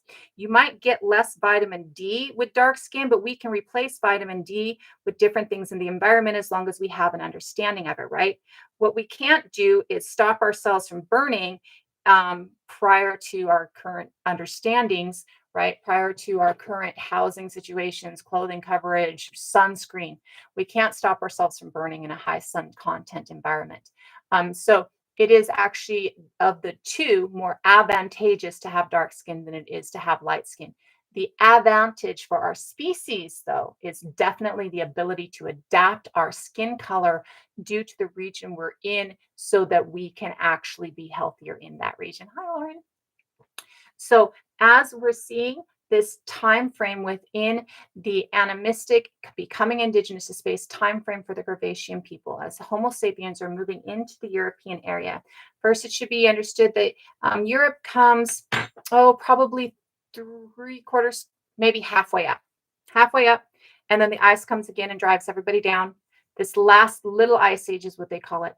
And then as that is leaving, we move back up again. But by that time frame, it is no longer the Gravaceans. We're moving into the Solutreans and different groups. So as the Gravaceans are living in these spaces, they're making it up to the roughly midway, France, right? Again, we see that cave in France where we see our first tattooing implement. And we're seeing groups of people who, in becoming indigenous to these spaces, are adapting to these spaces, adapting identity. This is where we see our early cave art outside of the Neanderthals, who are first cave artists, outside of course, the recent discovery of Homo naledi, who actually does cave art in South Africa at 335 to 235,000 years ago. They're doing more carving in caves. Neanderthals are actually painting in caves, and they start doing this at like 60 to 70,000 years ago in Spain. So we're seeing cave art starting as well. Roughly 27,000 years ago, so this is a little tiny bit past the Gravacean period, we actually see our first writing. Our first writing is actually documented as symbols on cave walls to kind of keep track of different things, like here's 3 of this kind of beast here. Or, if you're going through this space, you're going to meet these kind of peoples. There is some evidence that we're seeing actually that in Neanderthals as well. At like 50,000, 60,000 years ago. So that is a possibility. People are, of course, still studying these two things. These two ideas just came to light in the last year. A lot of this stuff is really new information. A lot of this stuff is stuff that's just coming to light. And so we have a lot of studies still being done on it. So now we're understanding how the Gravatians are moving into the lower part of Europe and becoming indigenous to space in Europe, how that adaptation to space, how that adaptation of identity, how that adaptation of how you interact, how that adaptation of your tools, how that adaptation of your language all creates that intermixing. Possibly. So I think that there's a lot of reasonings behind the cave paintings. I think that some cave paintings are documentation, like history. Like if you're documenting a hunt, like, so say you see some cave paintings, you see like a bunch of people with bows and a bunch of people with spears, little stick figures surrounding like a big bison, right? And then maybe you have this and you see underneath the bison, this is one of the ones that they actually think is writing. You see underneath the bison like three dots, right? So this could be a documentation of a hunt in which we took out three bison, right? Or maybe it is the three groups of human that came together to take out this bison, because we have some with arrows and some with spears, right? Um, Other incidences of cave art seem very obviously about what you're seeing in the walls. So most caves are not like a solid rock wall. Most caves have multicolors within their rock walls. They're variated, right? And then most cave walls actually are like, you might see round shapes within the walls. You might see flakes off. They have depth to them. And if you're sitting in a cave and your fire is going and bouncing off the walls, that fire that's bouncing off the walls is reflecting and creating shapes within the walls. So as humans, we have a tendency to see ourselves in things, and we have a tendency to see life in things, right? So we might see, as we're watching these cave walls moving within the flickering of the fire, and that movement might symbolize a bison to us. It might look like, wow, that really looks like the haunches of a bison as it's running across the plains, right? And so we might draw the bison that we're seeing, right? More recent understanding, I mean, that to me has always been pretty obvious, and yet more recent understanding is kind of doubling down on that idea, right? More recent understanding is showing that it is by watching the movement of the walls themselves and the fire that a lot of times they drew their art, right? And see, right? And yeah, or the representation of the loss of three hunters. We can't say what they are for certain, right? Just like we can't say what the headdress means on the Gravatians for certain. We can come up with three or four different theories, right? Yet we can't say who they are for certain. This is actually where it's really important to have non-Europeans in academia, right? Where it's really important to not have that Western white thought being the only thing within academia. Having indigenous voices, having Black voices within academia really teaches a lot, because they are able to bring in a different understanding, right? Europeans have this very specific understanding of the order of the world, right? Very biblically based, and has been for a long time. And so having a different understanding of the order of the world comes later, right? Whereas many indigenous cultures understand the interaction with the biome. And so they might understand what something is a little bit more, right? Because they are thinking of it through the same lens that the animistic people prior are thinking of it, right? And so this is where it's really important to have Black and Indigenous voices within archaeology and anthropology and science as a whole, because it is the influx of Black and Indigenous voices that are actually giving people the ability, Europeans, to actually see things in a different perspective. Pretty much everything within archaeology and anthropology, pretty much everything within science has dissenting voices or has differing thought processes. So you might have, you know, I believe that it means fertility, and that might be a midwife signature, the headdress, where somebody's going, I think it's a midwife. The other one's like, I think it's a fertility goddess, and you just put it. I heard an idea the other day. Are these the departed? Like, are you keeping statues of your dead? That's a great possibility. There is a lion-headed statue that is like our earliest statue, right? It could be absolutely, somebody embodied the spirit of lion, and they were half lion and half human in the eyes of the people around them. And so this is a statue of them, and it signifies who they are. It could be a statue of a warrior, and he embodied the spirit of power that the lion gave. And so they made him a lion head. It could be that it is a hunter who hunted a mountain lion and killed a mountain lion and is wearing a mountain lion headdress. There are many different ways that we can look at it, many different lenses that we can see it through. And this is why it is important to have many different lenses and many different voices to try and figure these out. And it's important to know that we don't know if any are more right than the other, right? They're just concepts. Just like the Gravatians would have never called themselves Gravatians, just like the Celts didn't call themselves Celts, right? It is it is our concept of what they're doing, and we can never know for certain based on our concept of what they're doing. We can have understanding of what it means. We can have understanding of the interaction, and if we have more thought processes of more understanding, definitely, right? Um, but unless we're talking to their direct descendants who have some knowledge, which is extremely important, like here in the United States, very frequently archaeologists and anthropologists might even talk to the elders of a local nation, but not take what the elders of a local nation stated as the reasoning for the space.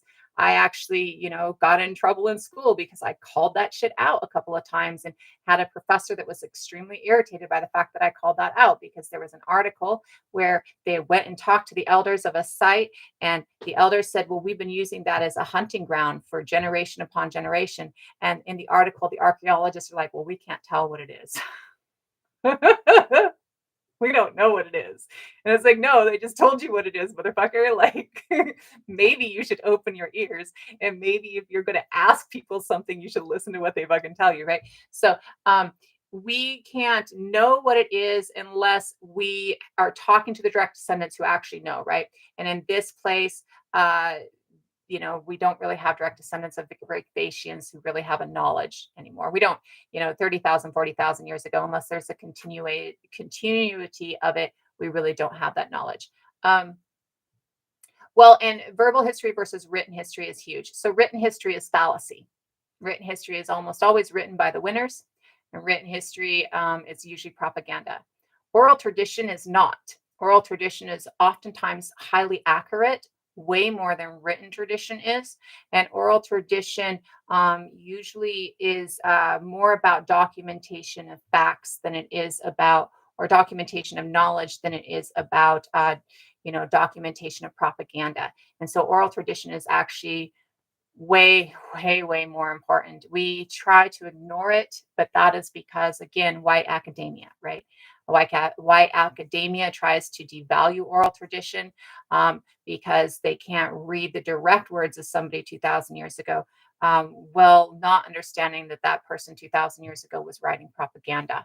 Whereas the Druids, actually, the way the Druids taught is extremely important for understanding oral tradition, right? When you're looking at oral tradition with the Druids, the reasons that the Druids had writing, it's on my neck. This is Ogham. It was used for many different things. It wasn't used for the documentation of knowledge. And the reason it wasn't used for the documentation of knowledge is because, and it has been proven by psychologists today, when you write things down, your brain releases them. And so you don't retain the knowledge, right? So you actually become dumber the more you're writing things down. So Druids didn't write shit down if it was important because they wanted the knowledge to really be in your head, right? They didn't want you to forget it and then have to go and look it up. And so instead, what they would do is they would teach a 3-line stanza in an iambic. Iambic is the rhythm of a stanza or the rhythm of a sentence structure in an iambic that was easy to induce memory. And so if I teach you a 3-line stanza and make you repeat it back to me until you know it word for word, right? Then I teach you the next 3-line stanza and make you repeat both of them back to me until you know them word for word. So it's not a game of telephone. You're actually getting word for word what the knowledge is, right? And you're getting it in a way that's easier to retain. And this actually broadens the brain's ability to retain knowledge. Whereas writing it all down, you can kind of push it out. That doesn't mean don't take notes.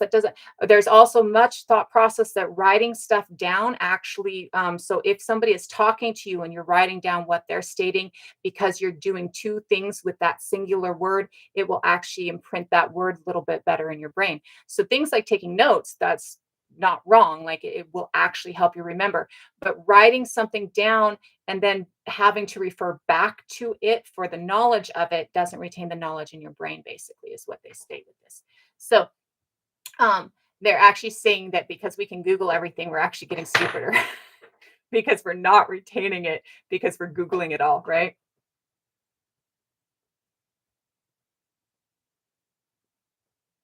I would LL. Actually, I'm in the Pacific Northwest. Oh, wait a minute. I'm sorry. Those are two. Yeah, I would absolutely. And that was actually archaeology in the Pacific Northwest, and it was about Pacific Northwest nations, and actually they totally pushed it out.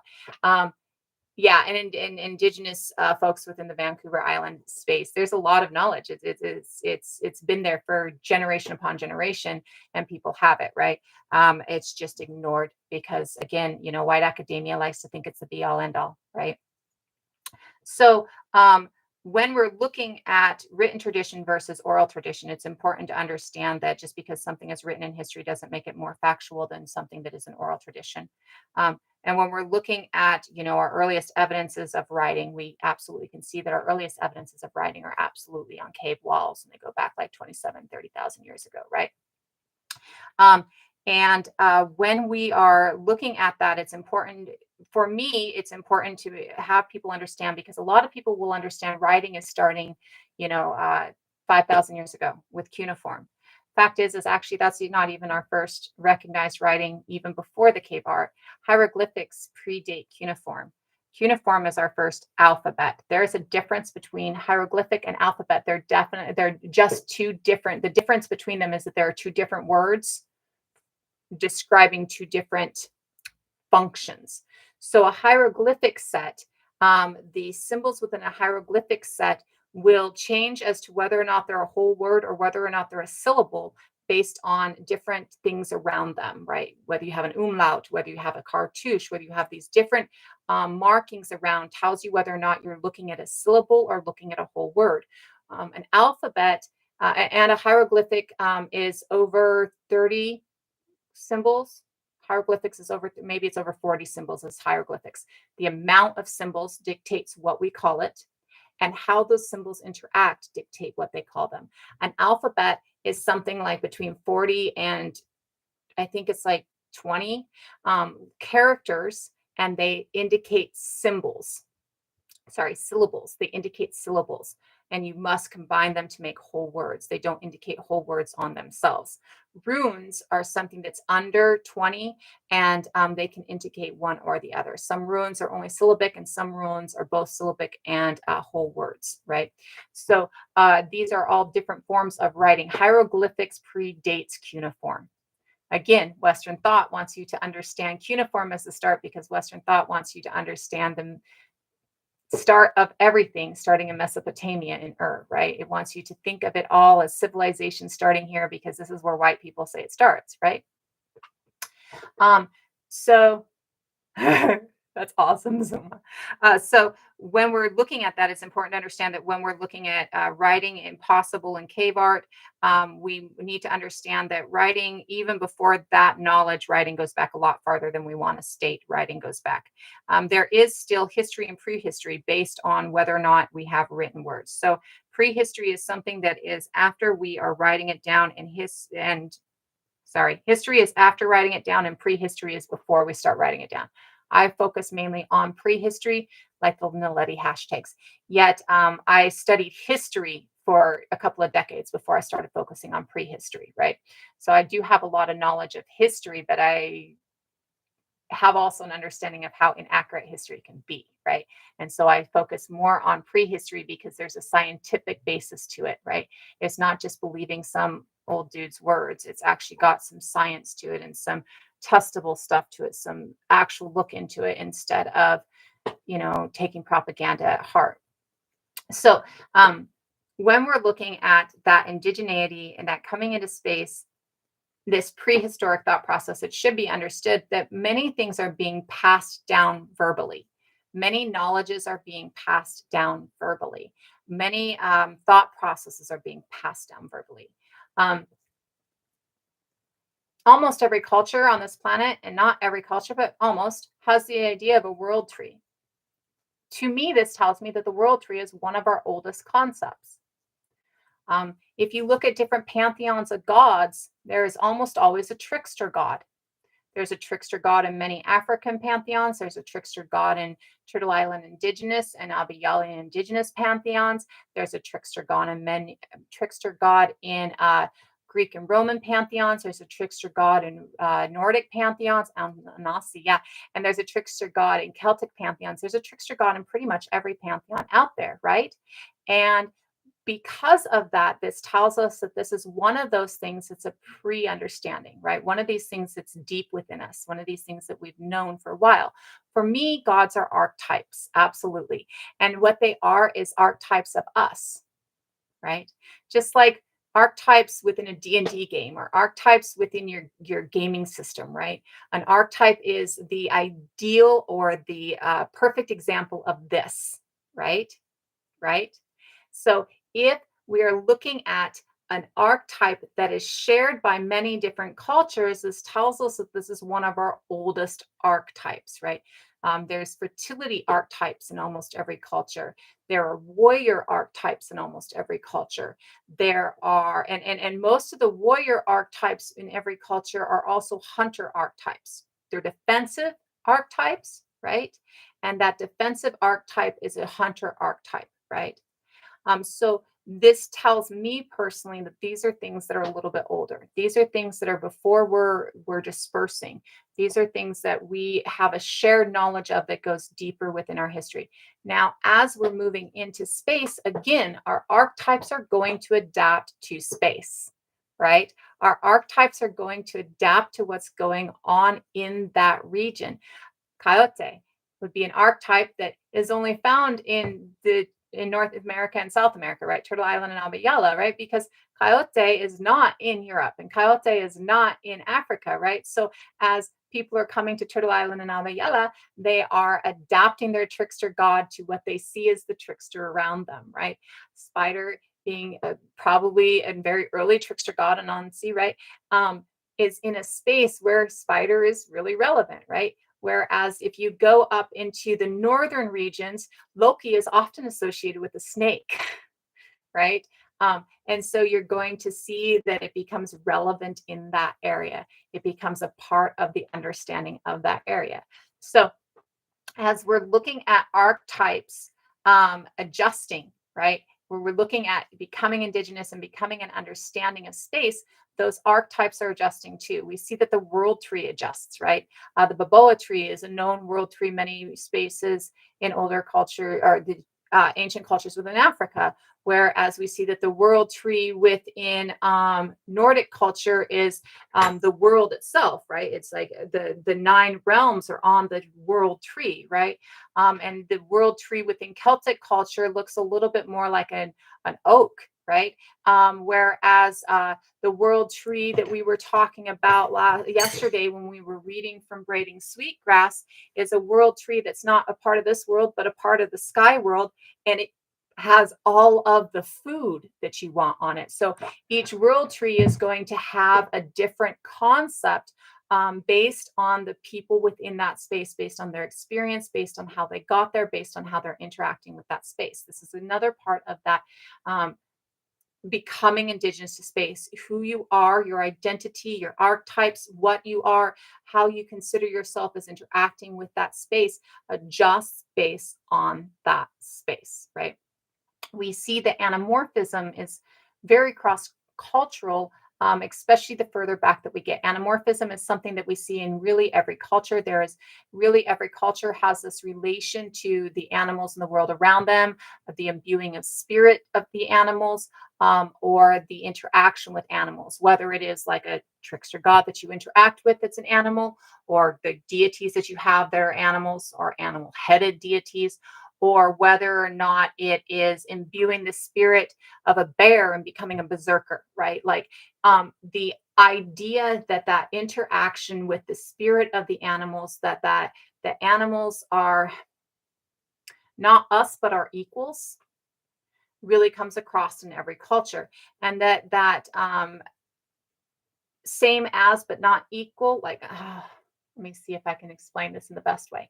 So many people look at an animistic culture and think that the animistic culture thinks that my dog is my kid, right? Now I call my dog my kid. That doesn't mean that I think that I gave birth to him. What it means is that I acknowledge that my dog has as much autonomy and right to thought process and consciousness as I do. And I adopted this 6-week-old child and raised it, right? I realize the significance of our differences of species, right? I also realize that I owe responsibility to this species. I owe responsibility to my dog because I took that responsibility on.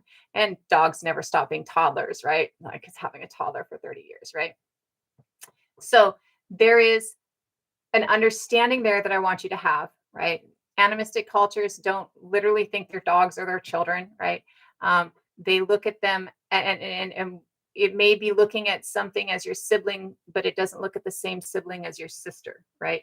It looks at something as your sibling because of the fact that you are all a member of this biome. You all belong together. The mother or the earth or whatever you decide this biome is the parental unit of you, and you all have an equal consciousness and equal right to be here, an equal thought process, right? So, and that's what I mean by equal. Every being on this planet is your equal, right? Every being on this planet should be treated as your equal. The trees have language. Trees form matriarchal clans inside forest nations. They communicate with each other. Everything on this planet communicates with each other. Everything on this planet deserves autonomy. Everything on this planet deserves the right to health and space, right? The right to life. Everything on this planet deserves that right. So, and this is where that equality comes in, right? And it doesn't mean that I think that my animals, I mean, I know my dog's really intelligent. I also know that he doesn't have opposable thumbs, so he needs me to open his door. You know, like there, it doesn't mean that, you know, it doesn't mean that I look at my animal and see them as a Homo sapien. It means I look at my animal and see them as another valuable, equal being on this planet, right? And that I can see that the energy that interacts through all of us interacts through the animals and the plants as well, right? So I want you to understand that with the thought process of imbuing spirit and the thought process of animism. Some people will mistake that as something different. The other thing that I want you to understand with it as we go into it or as we're talking about it is that there is, this was argued with me because I was talking, I wrote a children's book, right? And I had somebody read my children's book. And they are a relatively new family member because I didn't find them until later. And as they were reading this, they decided that they wanted to ask me what my personal belief was. And I was talking to them about my personal belief that we are all just energy and we all just interact. And as I was talking to them about that, they tried to take it to a singularity. And I'm like, well, no, that's not it. It's a whole, but it's not a singular. Oh, yes, you're talking about singularity. No, I'm not talking about singularity. And then they tried, as a very white human being, to tell me that indigenous people believe of it as a singularity. And I'm like, that's not what indigenous people actually think. You're mistaking what indigenous people are telling you, right? They're not listening to me say this. So, you know, I didn't get a whole lot of leeway in this, right? A whole isn't a one thought. It isn't a one thinking, right? A whole is many different thoughts coming together on an equal standpoint and none being more important than the other, right? That is what a whole is. Having a whole means that there are many different wholes, right? It's never a singularity. There's never a singularity of thought. Even the planet itself is not a singularity. There are other biomes out there. The universe is not a singularity. There are other universes out there, right? So the idea of a singularity is not what is meant in an animistic sense of a whole. When people are talking about an animistic sense of we are all one, right? They are not stating that it's one consciousness. What they're stating is that it is many consciousness coming together, not to share the same thought process, right? Not to think along the same lines, not to be monothought or a singular perfection, but to come together as a whole and by many concepts move forward. And there can always be dissenters in the many concepts that are moving forward. State that think of your whole group. Your whole group wants to burn it to the fucking ground, right? Your whole community is like, we want to burn it to the ground as a community. Yet there are still 10 people in your community who are like, well, I think we should just vote. I think we should just vote, right? So just because the whole might come together with many thoughts does not mean that those many thoughts are ever thinking the same. There is never a singularity in this world. The idea of singularity is a control device. It is to try and bring you together underneath a certain umbrella so that you can think or act or do the way people want you to maintain control of you. There is never a singularity. There is not a singularity in any of our origin stories. Even Christianity's origin stories, Yahweh is a God among many, right? Even the biblical origin stories, Yahweh is a God among many. In no origin stories are there ever even been a singularity. There is nothing that is singular. It is always about many. It is always about the many, not about the one, right? The whole is not about a singular, it is about the many. You can't have a whole without more than one, right? It is not a whole if it's just a one, right? And even I, as a single human being, am not a singularity. My brain never thinks a single thought, right? I don't do things for a singular reason, and I would guarantee you probably don't either. Even my single holes on the body are made up of many different parts. My mouth is made up of several different needs of my body, from my stomach to my brain to my airflow to my lungs. It is many bones to skin to there are many different parts, and it takes many to make a whole. And a whole never, ever, ever thinks as a single. A whole always thinks as a multiple, right? So when we are looking at that, it's important to understand, because we're looking at animistic groups during these time periods, that this is the way that they're looking at the biome. This is the way that they're interacting. This is the way that they think of themselves, and this is the way that they think of the world around them. You have to remember that they're coming from a time frame where they're created out of multiples. They're never a singular until we get to about 30,000 years ago, when the very last of the Neanderthals are gone, and the Denisovans are usually gone. Well, there is evidence the Denisovans might have lasted until 13,000 years ago in Asia. In Europe at this time, though, Homo sapien is the only human group. And so at this time, we start to relate, I feel, a little deeper to the other animals around us, because at this point, there's not a bunch of other humans that we're relating to. Now we're the only human, and this is unusual for us. We don't understand this. We've never been the only before, right? And even then, there's definitely different groups of humans, and yet you're sitting in this space and you're the only group of humans in this space. So as you're interacting and becoming a part of the biome, you're starting to really understand much more of that intermesh, much more of that concept that you can imbue the spirit of the animals, or that the archetype of the animals is representative, or that the interactions with the animals is important, right? So it is during this time at 40,000 years ago that we start to see our first anamorphic things coming to being. And our first anamorphic being is thing that we see is that statue that I was talking about. That's the lion-headed statue. And it's a lion's head on a male's body with stripes across the arms, right? So this, first of all, can symbolize some of our earliest tattooing. This can be some of our earliest evidence of actual tattoos on a person, right? The other thing that this is going to symbolize, again, we can think of this in many different ways. Do we look at somebody who has so embodied the spirit of the lion that we see them as having a lion's head? Or do we look at a hunter who has gone out and killed a lion, and now that hunter wears that lion on his head, right? Because he's embodying the spirit of the lion. He's taking that spirit of the predator forward with him, and he is interacting on that level, right? And now he's wearing this trophy. Or do we look at somebody who is maybe the head hunter that we have, and because he's the head hunter, we see him as being the lion, as the head of his pride, hunting, right? Or her pride. We do know, and maybe their name is Mountain Lion. How do we shift that? All of those things, though, see the connection between man and animal, see the connection between human and lion, right? See that there is not a separation, that they are entwined. Okay. That while they might not be our direct gave birth to them children, they're our cousins, right?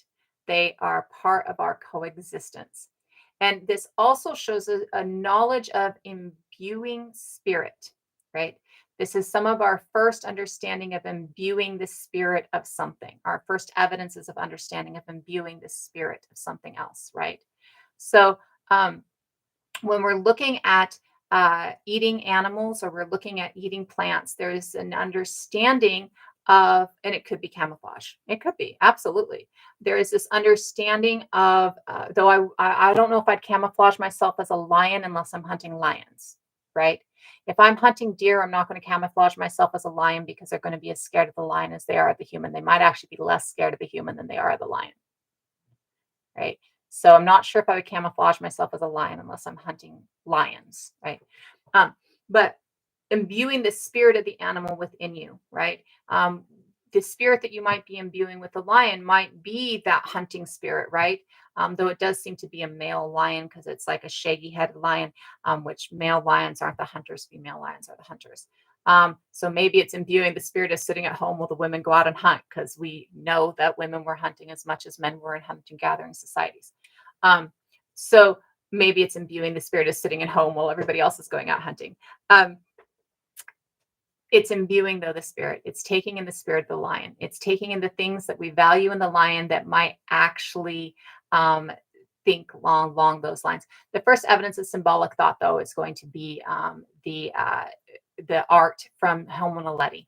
It's going to be the first symbolism that we have, right? The first evidence of marking something.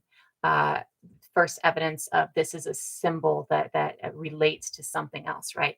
This might be our first evidence of the belief of the interaction of spirit and animal, or animal spirit and human spirit. It is not our first symbol, though. Our first symbols would be the hash marks, actually.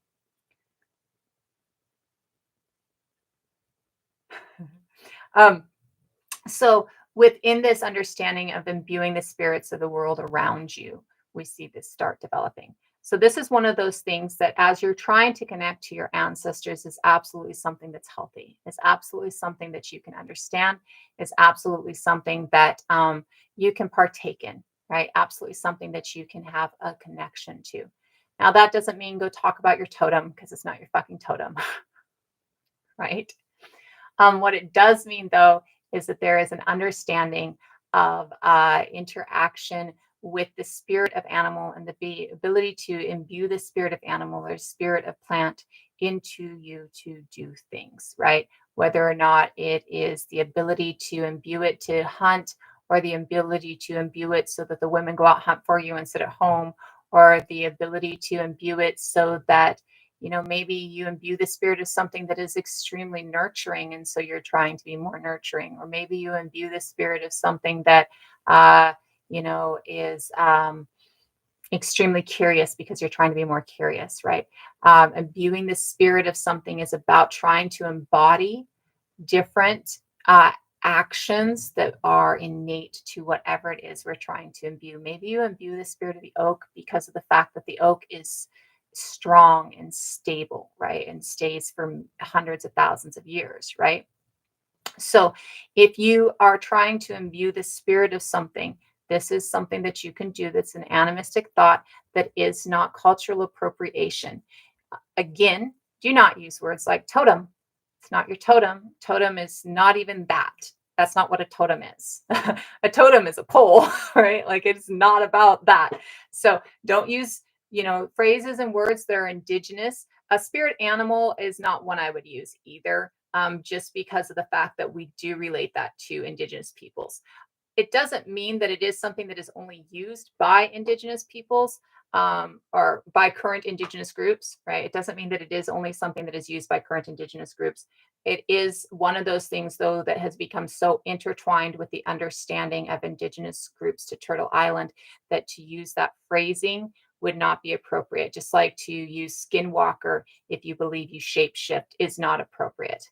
Now you can use berserker because you're Nordic and you believe that you shift into the spirit of the bear when you're in a battle frame or something like that, you could absolutely use that. Using things though that are specifically associated with Turtle Island Indigenous groups or with current Indigenous groups that are out there wouldn't be a healthy thing for you to do. Um, Along these lines are also things like, oh fuck, it was just there. It was just there. It was just in my head, and I knew it right as I was trying to say it, but I can't. So um, you would not want to. That was it. Shaman. I wouldn't ever use the word shaman referring to Turtle Island Indigenous thought process. I won't even use the word shaman referring to my Indigenous thought process.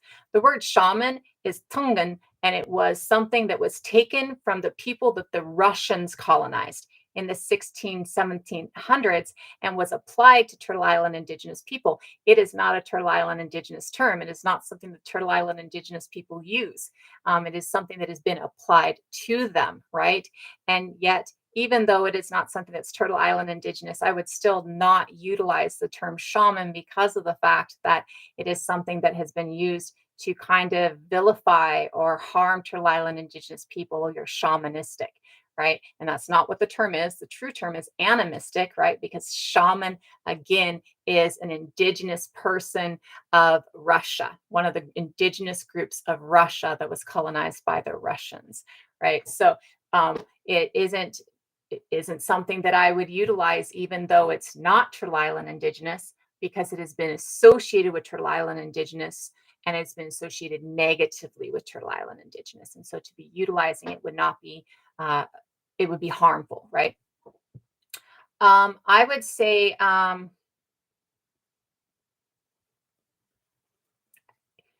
so you can say the animal I associate with, the animal I'm embodying, the animal that,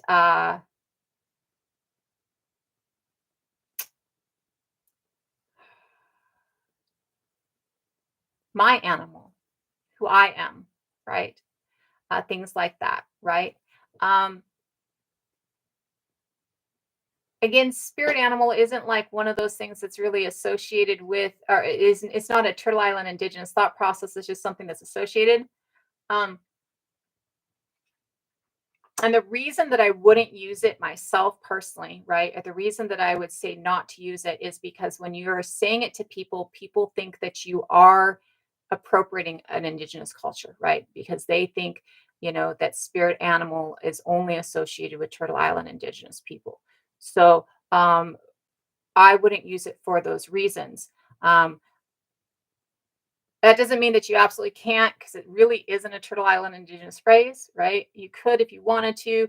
I would, if I did, like be like, this is my spirit animal in the sense of the, Celtic peoples embodiment of a spirit, right? Um, if you're trying to describe it to other people, like, I I associate with the cave line because of the strength of the cave line, and that's what I'm trying to embody into me, right? I might not go say my spirit animal is the cave line, right? I would describe what I mean. I'm not sure really if there are singular phrases that you could use, right? My animal reflection.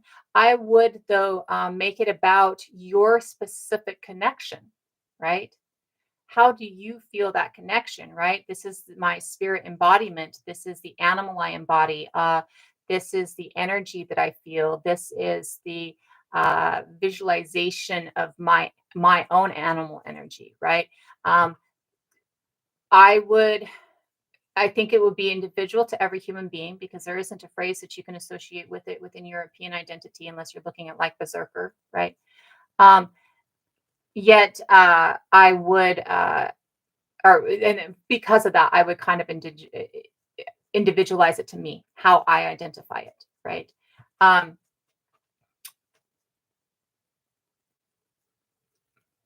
I would probably go with embodiment. And I don't think that you absolutely have to stay away from the phrase spirit animal. I would state that anytime you use the phrase spirit animal, you need it to give a bigger explanation, right? It can't just be that specific thing. I would state absolutely you should stay away from the word totem, because that is not the correct term, right? Um, Yet I would state that the reasoning that I would avoid the term spirit animal is because I have to, uh, you would have to really explain it more to make sure that the people that you're talking to know that you're not stealing from somebody, right? Know why you're using that and what you actually mean, right? Um, I identify as a cat person.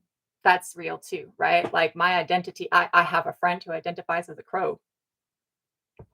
That's their identity is crow. They don't identify as human, they identify as crow. So you can be, I identify as a deer, right? I embody the spirit of the deer, right? So there are a couple different ways that you can do it. And like I said, you don't have to steer clear completely of the term spirit animal. You just will have to offer a better explanation depending on which circles you're talking in, right? And I would offer that better explanation in any circle just to make sure. I would absolutely stay clear of the word totem, right? But if you're going to say, my spirit animal is the deer, kind of like Oisin in the Celtic mythos, right? Or my spirit animal is the bear, kind of like berserkers in the Viking thought process, right? So that you're actually giving more of a context to it and you're actually talking about what it is that you're doing and you're actually showing that this is not something that you are doing as a appropriation of culture. It is instead going to your own culture, right? And there are many people who are Indigenous who know that, right? Who are Turtle Island Indigenous who know that other cultures have that. There are many people who are Turtle Island Indigenous who don't, right? And really, what it is about is making sure that you're not coming across in a bad way when you're trying to come across in a good way, right? To make sure that you are being positive in the way that you're interacting and communicating, right?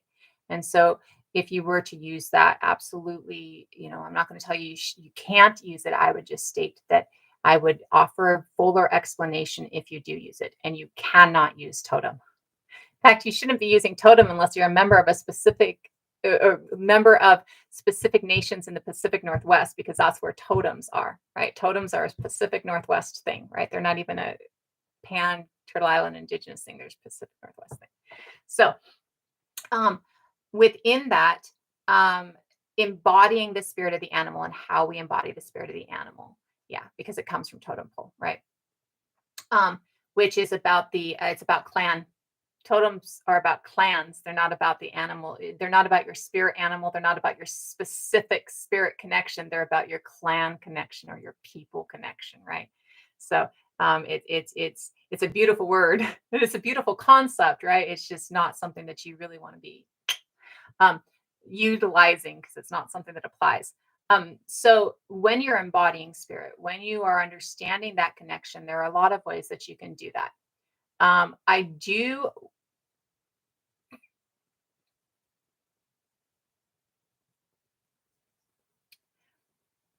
I mean, right? That's just kind of real, isn't it? Um, so when you are, you got me there, right? Um,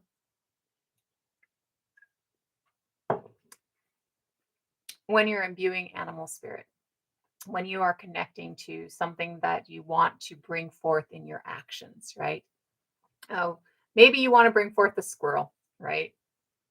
And you want to bring forth a squirrel because you really like the fact that they stock up for winter and that they're constantly moving, right? So now you want to, oh, that's awesome, LL. Yeah, that's a hard one to try and to dig into, I'm sure, and to really find the where and the why and that, all the different um when you are trying to imbue the spirit of an animal, say you're trying to imbue the spirit of squirrel, right? And you want to imbue the spirit of the squirrel because of the fact that the squirrel likes to store away food for winter and you're really bad about storing away food, right? So now you're going to try and imbue this so that you can bring these qualities into your world. So maybe you wear maybe you have earrings made out of a little bit of squirrel fur. Maybe you wear squirrel tails. Maybe you have little squirrel paws that you wear, right? Maybe you have the teeth or a skull of a squirrel that you put on your altar or that you wear as an amulet, right? So these bring that squirrel energy and that squirrel embodiment into your thought process. They put that energy within you and they keep that energy for you, right? Um, they bring forth that identity within you. You need to avoid, within especially United States and Canada, using any bird of prey feathers, claws, beaks, things like that. It is illegal. You have to be a member of a federally recognized tribe within the United States and Canada to possess eagle feathers, any bird of prey feathers, any talons, anything having to do with birds of prey. Okay, especially within the United States. I'm not positive within Canada, but I would still follow that same thought process just out of respect if I were you. So stay away from any birds of prey feathers. Stay away from talons from birds of prey. Stay away from skulls, anything having to do with birds of prey. Uh, that does not mean that you can't incorporate feathers into your embodiment of spirit, into your embodiment of self. There are other feathers that you can incorporate with feathers. The things that we have been using for since the Neanderthals are feathers, talons, beaks, bones, and teeth and hooves, feet, right? So we've been using these things since the Neanderthals. We've been piercing our bodies since the Neanderthals. We've been tattooing since the Cretaceans, right? So different things that you can utilize to embody spirit would be feathers. So again, I mean, if you want to embody the eagle, you can absolutely embody the eagle without eagle parts because it's a bird of prey, right? So instead of embodying the spirit of the eagle, eagles are a global thing. Golden eagles were trained by Neanderthals actually to hunt with them. So you can use or you can connect with the spirit of the eagle without possessing eagle things, right? Because again, it would be illegal in the United States. So instead of having eagle feathers or eagle talons, maybe you have eagles in glass around your house, or maybe you have an eagle necklace that you're utilizing that is like a design of an eagle, right? So you can absolutely do these things without actually having the plant or the animal parts, right? Body parts within it, right? Yes, tattooing is really good. There was a tattoo actually was asked addressed to the indigenous community recently about whether or not this was okay. Somebody did a moth on the underside of their chin, which is a really beautiful tattoo, right? You can tattoo everywhere on your body. You cannot use tattoos that are specific to specific nations. It's not appropriate. Stick clear of any chin tattoos that are straight lines.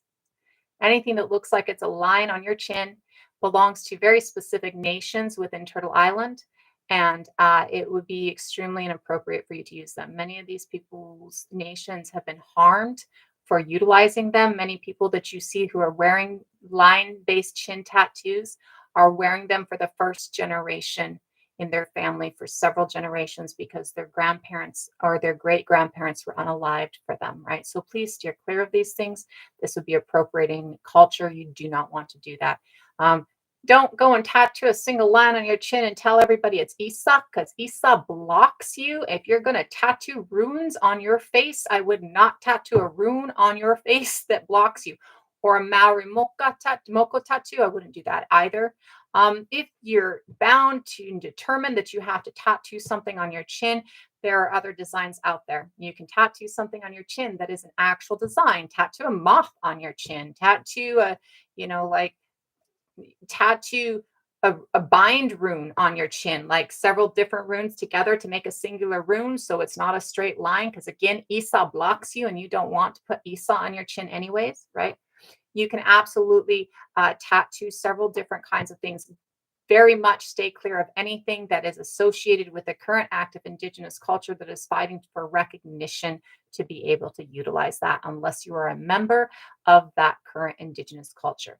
This includes things that are associated with the Sami. This includes things that are associated with the Comrie, the Celts, or the Irish Gaelic, or the Kurnow, the Kernowick, the Cornish, who are fighting for their Indigenous recognition. This includes things that are associated with the Ainu, who are fighting for recognition. This includes things that are associated with many of the different nations fighting for recognition within Africa as well. So please make sure that if you're tattooing, especially on your face or the rest of it, tattooing anywhere, please make sure that you steer clear of designs that are associated with specific Indigenous groups who are doing everything they can to get recognition at this time and to be allowed to use them themselves. It is extremely inappropriate to do. There are books out there. Ancient Ink is one of the books that I have that is on my website that you can get a link to. And Ancient Ink is an archaeologist book of tattooing, basically. And it goes over many different tattoos that, we see going back. Here's tattoos on Amunat, priestess of Hathor, right? So this book, Ancient Ink, right, has a lot of different information you can access through my site. We've talked a few times in here about tattoos. I'm sure we'll be doing another thing on tattooing. There are different tattoos that you can utilize when you have European ancestry. If you want to tattoo a bunch of lines on your face, this one is a bunch of lines over half of the face. So they've taken half of the face and it's lines across half of the face. And this is from Thrace, right? Bulgaria.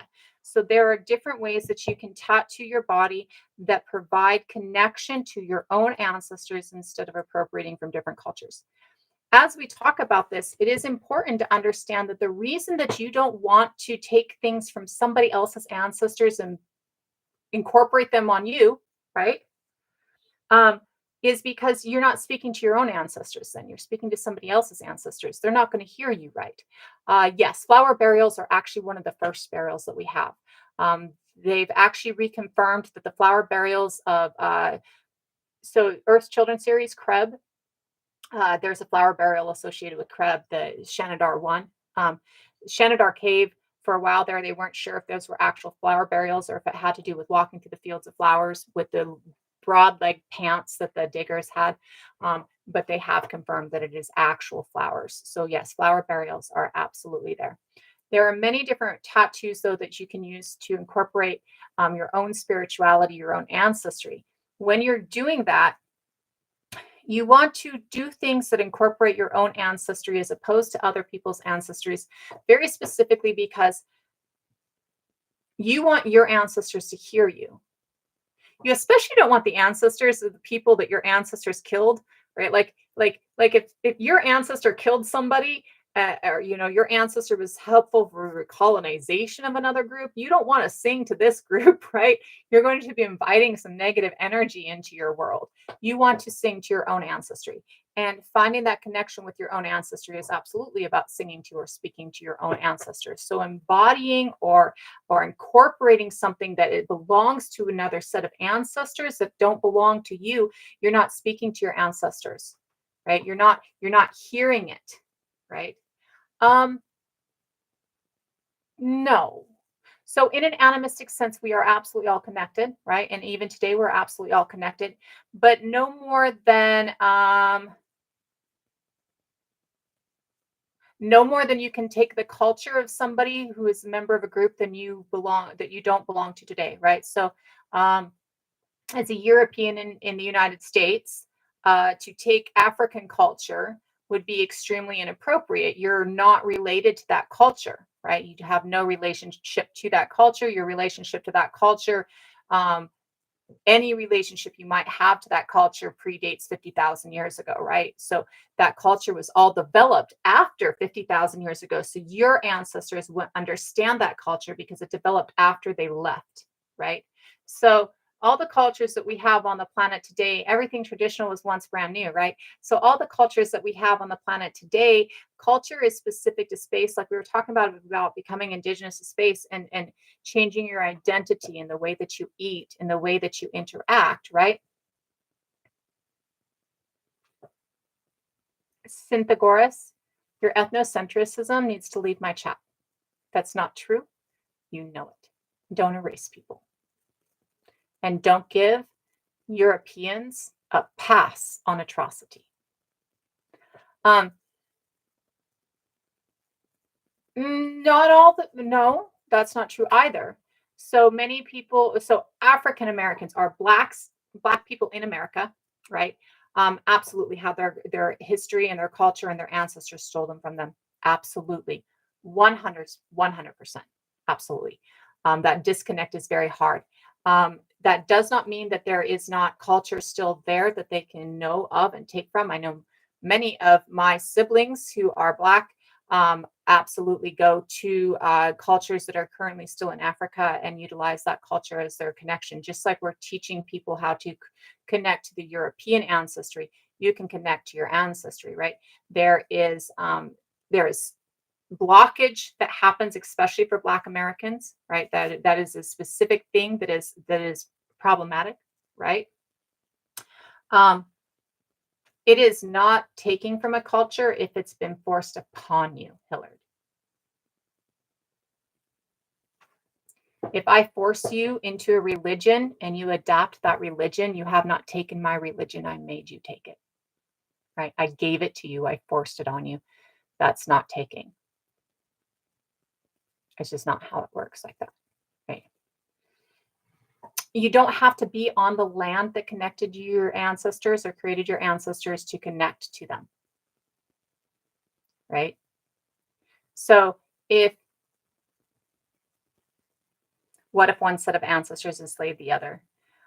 So let me talk about both of these things really quick. So we live in a diaspora if you're in the United States and Canada, unless you are Turtle Island Indigenous, right? You live in a diaspora. And even being Turtle Island Indigenous, many people who are Turtle Island Indigenous have ancestry from other countries because of colonialism, right? And so they have ancestry that might be French or might be Black or might be African, not Black. Might be African, might be French, might be Celtic, right? Because of that colonialism.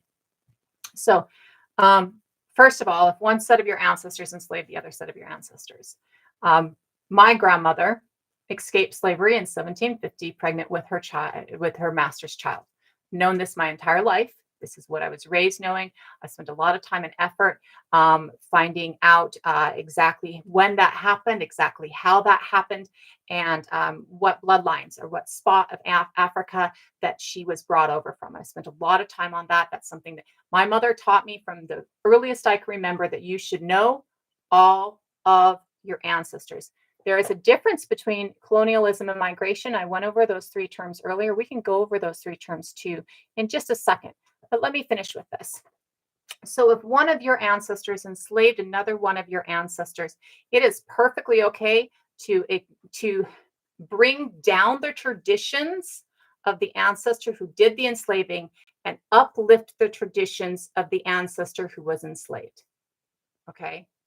If you have intersectionality as a part of you, right? If you are an intersectional human being who is multicultural in your ancestry, it is okay to uplift the ancestors that were harmed and bring down the ancestors who did the harming. Take their ideas and try and dismantle them within society while uplifting the ideas, the culture, the understanding of the ancestors that were harmed. Many of us have that. Many of us have that, right? And it is absolutely okay for you to uplift those who have been enslaved, uplift those who have been harmed, uplift those who have been erased, bring their culture, bring their thought process, bring who they are back in it, and not uplift this. Now, if your colonizing grandfather was nice to you and you like him and you want to talk to him, that's fine. Nobody's telling you not, right? If you don't want to talk to him because you know what he did to your grandma, that's okay too. You don't ignore that he existed. You just don't talk to him, right? We can choose not to talk to some of our peoples, right? We can say we don't want to talk to that one, right? When I go to my altar and I talk to my ancestry, I talk to many of my grandmothers, right? I don't talk to some of the people that I know of, right? Like I don't talk to those who colonized. I don't talk to those who participated in horrors on the negative side, right? I do, on the other hand, talk to those who were positive and uplifting and bring who they are back to the forefront and work for them, right?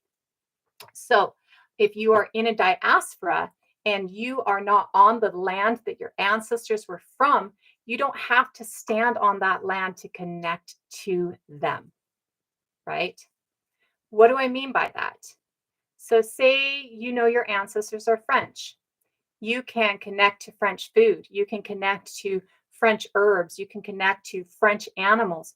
You can go online and buy lavender from France and have it shipped to you. And when you buy lavender from France and have it shipped to you, now you probably know it wasn't honorably harvested, so maybe you do some cleansing or some talking to the lavender to make sure that the lavender spirit, works better for you or is healthier. Yet you can definitely get things from France and have them on your altar, have them interacted with you, just like you might wear a glass eagle instead of wearing eagle feathers. Maybe you have a lavender branch because you know that French is really lavender based, right? Maybe you use lavender on your altar for your smoke cleansing. You can connect to that ancestry without ever having to step foot in the land of them. Now, that doesn't mean that you shouldn't, like I want to hit the whole world. I got dirt to taste everywhere. Like I have earth to taste everywhere. It doesn't mean that you shouldn't. It means that you don't have to. For many of us, it's impossible. Many of us are too fucking broke, right? So you can find different ways to connect to an ancestry from a diaspora without having to be there. And it is important to understand that different cultures that we know of today are not this, like French culture today is not the French culture of 1,000 years ago. It's not the French culture of 10,000 years ago. It's not the French culture of 40,000 years ago. So thinking that your French culture connects you to African culture is not the same. These cultures developed differently from each other, right? They developed after a split. And so because they developed after the split, they may have things that are the same, right? They may all use smoke cleansing. They may all believe in a connection with animals, yet the way that they connect or the smoke that they burn is going to be different because it's going to be about where they are, right? So when you are trying to connect to an ancestry, whether or not you are in that space or not, you can connect to that ancestry by utilizing items from that space. You may not be able to get French lavender, right? But you could probably go down to the farmer's market and get some lavender. And then as you're bringing that lavender into your house, and maybe you're burning that lavender as a part of your smoke cleansing, you're offering a scent that your ancestors recognize, right? Your ancestors recognize the scent of lavender because the scent of lavender might have been fields that they worked in. It might have been something that was in their meadows. It might have been something that they used as smoke cleansing, right? Ant step Afro-Indigenous exists. Afro-Indigenous means that you have ancestry here on Turtle Island and ancestry in Africa. And many people who are Black Americans absolutely are Afro-Indigenous, right? They have Indigenous ancestry. Absolutely. That doesn't discount the fact that Indigenous nations are absolutely here and Indigenous nations here still exist, right? And that the Indigenous people that were found when Columbus invaded are not the Indigenous people who are still here today. It means that African slaves and Indigenous people facing genocide met and intermixed, right? So, yes, Afro-Indigenous exists. We are not going to erase Indigenous people in my chat. And we're not going to give a pass to the white colonizers who caused the transatlantic slave trade, who enslaved people and genocided people. We're not going to give them a pass. It's just not going to happen in my chat either. Now, to the person who was stating, let me look at that question again, just so that I can make sure that I have this right.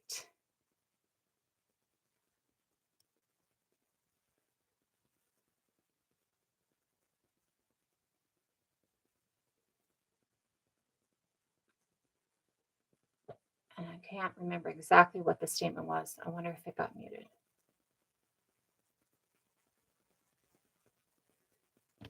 Let me talk about appropriation versus appreciation too, because that comment was brought up. One second, let me write that one down. But the other comment, I want to make sure that I remember exactly what was stated.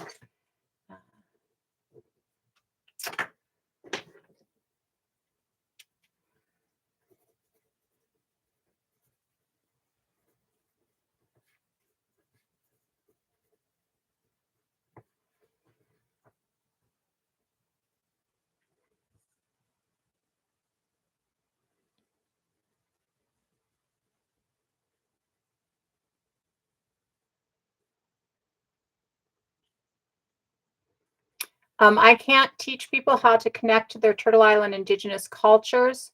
Um, you can, there's a few people on here who will help you with that. Atira is one of those people that will help you with that. And Atira is their name. Okay, I can't find the comment that I was trying to think of. So thank you, Sava. So, oh, migration. It is not migration. Let me go over migration, immigration, and colonization again. Migration is moving into an area that doesn't have any of your species in it. In our case, moving into an area that doesn't have any other Homo species in it, human species in it. Or it is moving on a yearly pattern with the season to sustain yourself. Immigration is moving into a space that already has people and becoming a part of the culture that is there. Okay.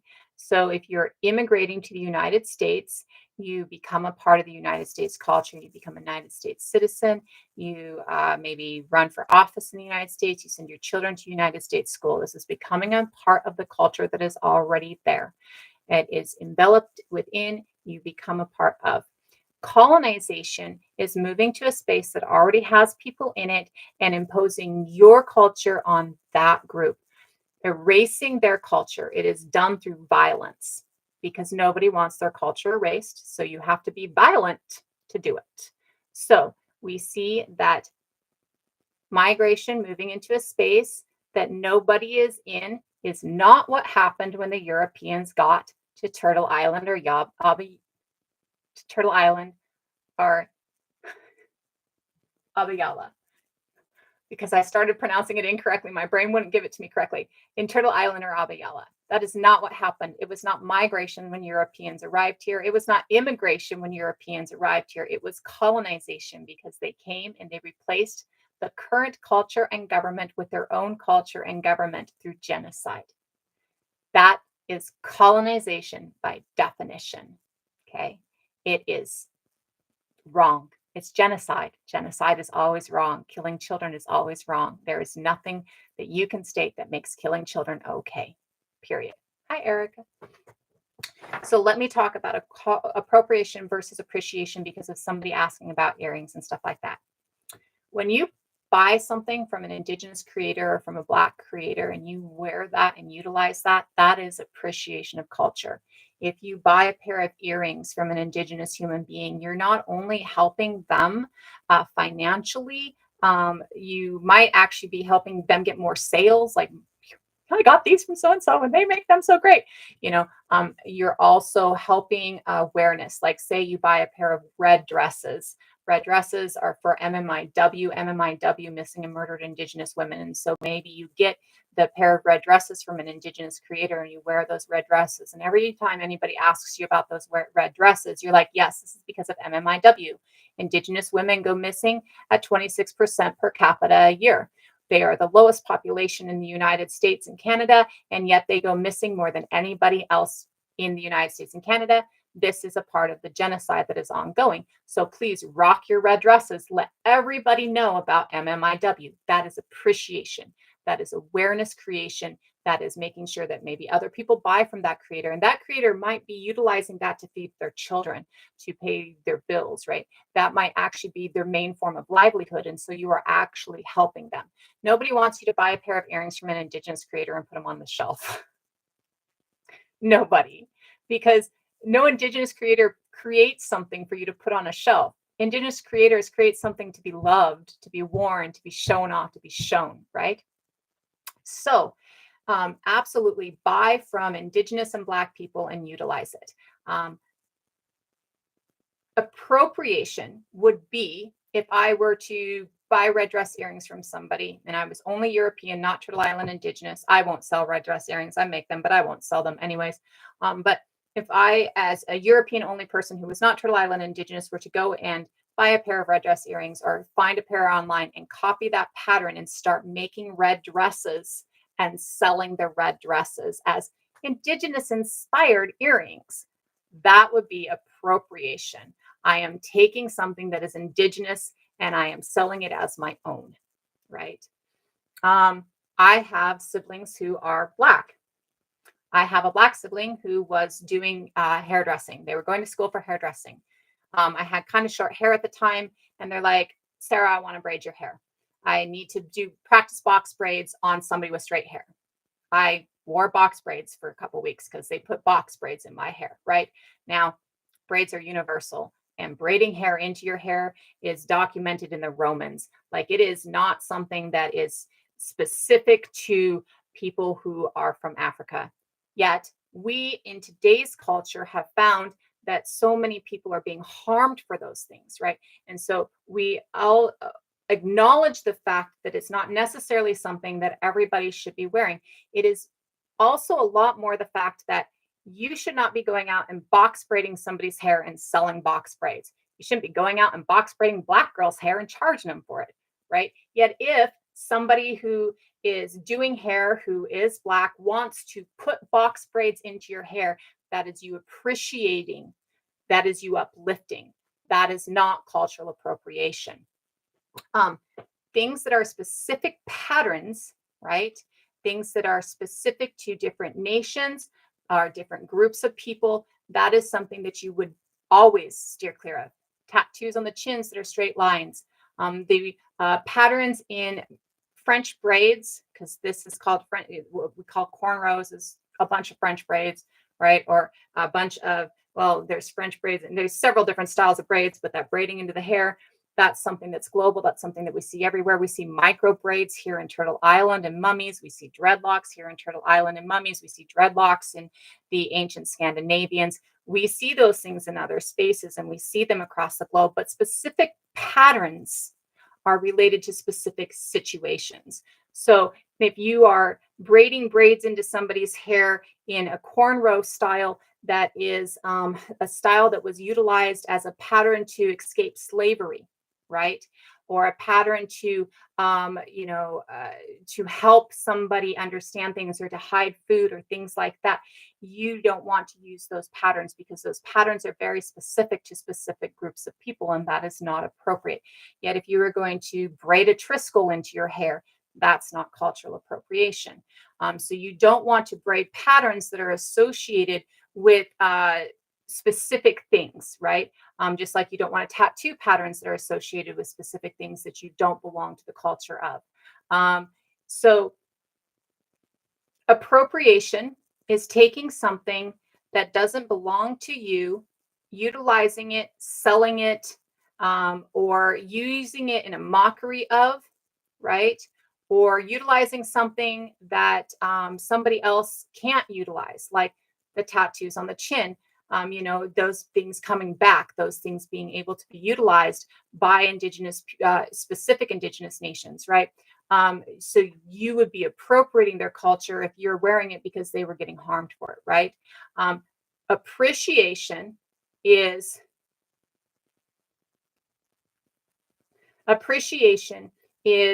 buying indigenous earrings, right? Having a Black woman do your hair, right? It's uplifting groups, right? By giving them that uplift, and maybe you wear the example of that uplift. And it is buying from people, like if you're going to buy, I have slippers from India that I use them to be Hera, and they have peacock feathers on them. They're comfortable little, and I don't remember what the name of them is from India, like the Hindu name of them is, but beautiful little slippers. I bought them from somebody from India. They're not something that I wear to mock Indian culture. They're something that I wear as a daily use or, to do other things, right? Moccasins, specific styles are associated with different nations. Using leather as shoe wear is global though, right? So if you want to wear turn shoes, right, using leather as shoe wear is pretty global. There are specific patterns that are associated with specific indigenous nations. You wouldn't want to have moccasins that you then bead with Haudenosaunee patterns, right? Because you're not Haudenosaunee, right? Yet if you are buying moccasins from a Haudenosaunee creator and they have Haudenosaunee patterns on them, that is absolutely appropriate for you to do, right? So appreciation is buying from Black and Indigenous people, uplifting Black and Indigenous culture, showing it off for people, making sure that people see how beautiful it is. Appropriation is creating native inspired earrings and selling them, right? You going out and braiding box braids into somebody's hair, right? These are the differences between appropriation and appreciation. Everybody that I know would love it if you went and bought earrings from Indigenous creators and wore them everywhere.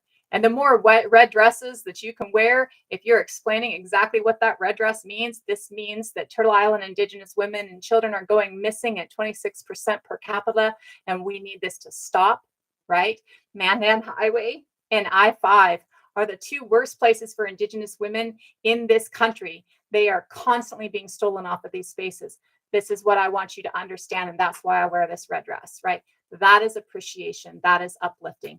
Making that red dress and selling it to other people as Indigenous inspired is not appreciation. It is appropriation. So those are the differences between appropriation and appreciation. A lot of people have a hard time with understanding that, and it is something that needs to be understood. Braids are absolutely a global thing. So are dreadlocks. So are tattoos. It is about specific patterns when we really get into what it belongs to a culture specifically, right? All of my people who I get all of my jewelry from are on Facebook.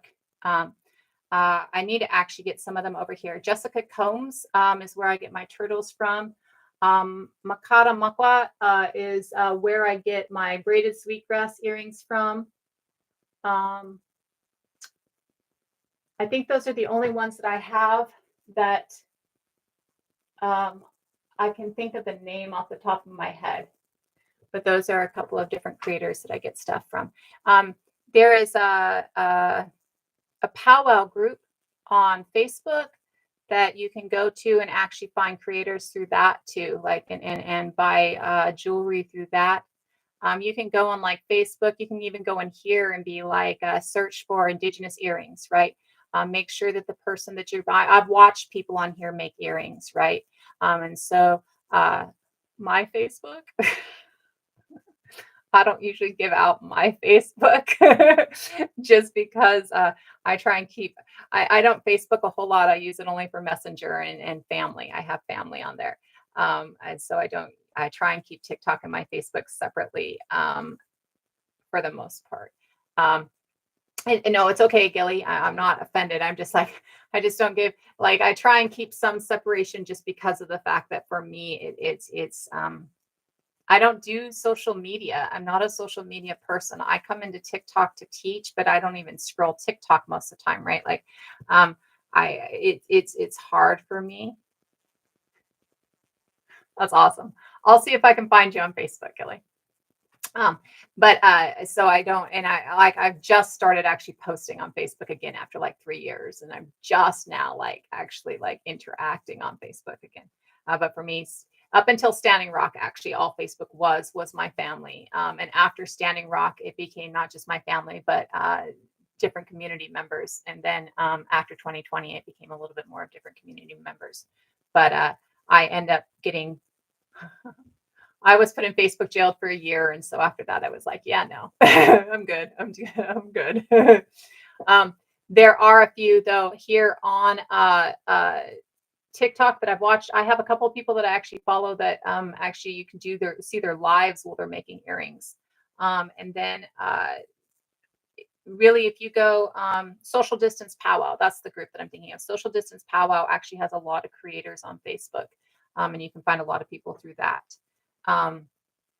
Yeah, there's a lot of different ways that you can grab a hold of it. That is appreciation. That's uplifting. That's giving to, right? That's ensuring that people are being taken care of. That's ensuring that information is out there. That's ensuring that the groups that are coming who are maybe struggling are actually getting a little bit more ability to feed themselves, right? The idea that we all started in Africa has not been disproven. The out of Africa theory states that white people left Africa at 150,000 years ago and semi-speciated, and therefore they're more advanced. That's been disproven. That's fake. That's false. That's never what happened. The fact that Homo sapien themselves was all created in Africa, though, that is the absolute, to our knowledge today, truth. that does not stop the fact that there's multi-regional speciation and that there are species that speciated from Homo erectus across the globe, just like we speciated from Homo erectus in Africa. And it does not stop the fact that Homo sapien has those other species within them, like Neanderthal and Denisovan, and then 5 ghost species within them. We have 5 ghost species in us, right? The thought process, though, that white people left Africa 150,000 years ago and got white and advanced further and are somehow better, then that has absolutely been disproven. That's a very racist theory that goes along with the theory of race that's been debunked and goes along with the theory of eugenics that is completely creepy and icky. So that is absolutely true. Out of Africa has been debunked. But out of Africa being debunked doesn't mean that we didn't all start in Africa as Homo sapiens. It just means that the racist thought process is gone. And it means that the thought process that white people are somehow more advanced because they speciated or raciated outside of Africa is completely false. We didn't actually leave the continent of Africa until 50,000 years ago, because at the time, Saudi Arabia or the Arabian Peninsula and the Levant area were still connected to Africa. We spent like 100,000 years in there before we moved out.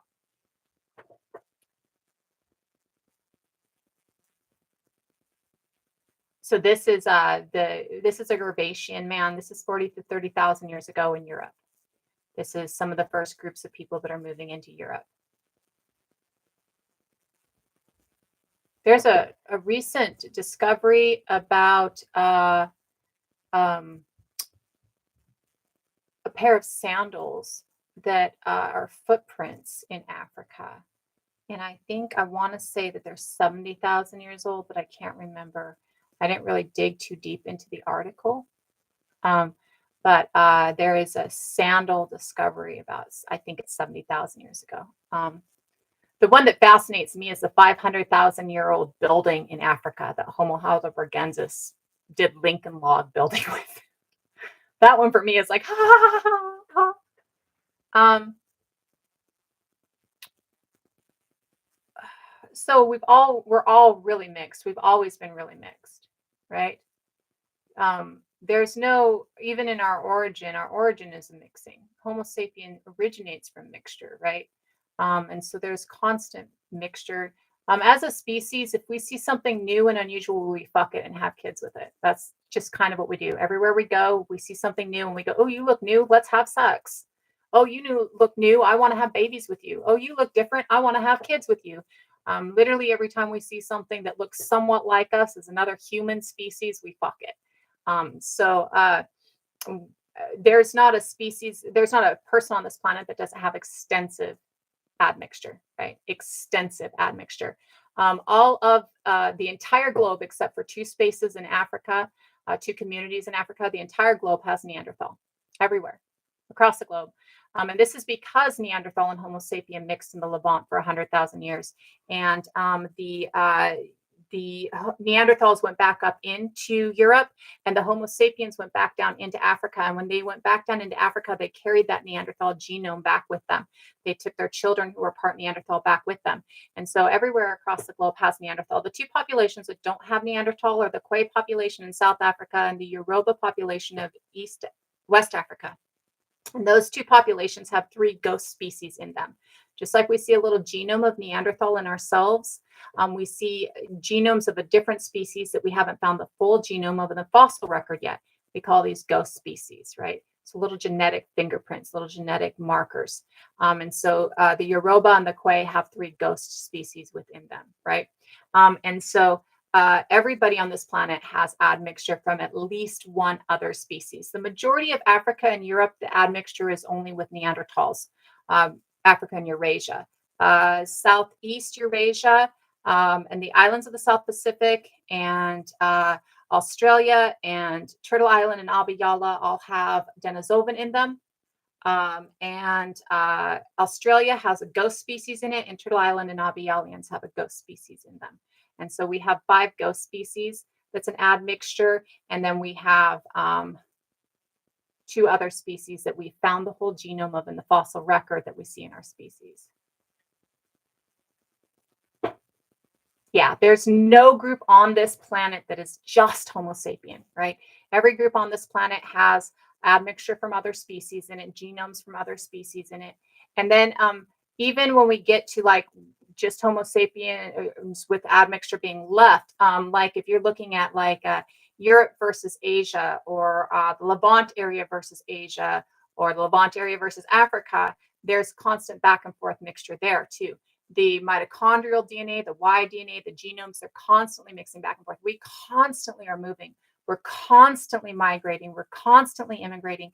And then, of course, colonization happens. We are constantly doing this mixture around and this admixture around and this and that and everything else, right? A ghost species would show up as, so it's kind of like, it might be unidentified aurora. Are you talking like a 23andMe and an ancestry test? Something like that might show it as an unidentified. I'm not exactly sure because I haven't actually. I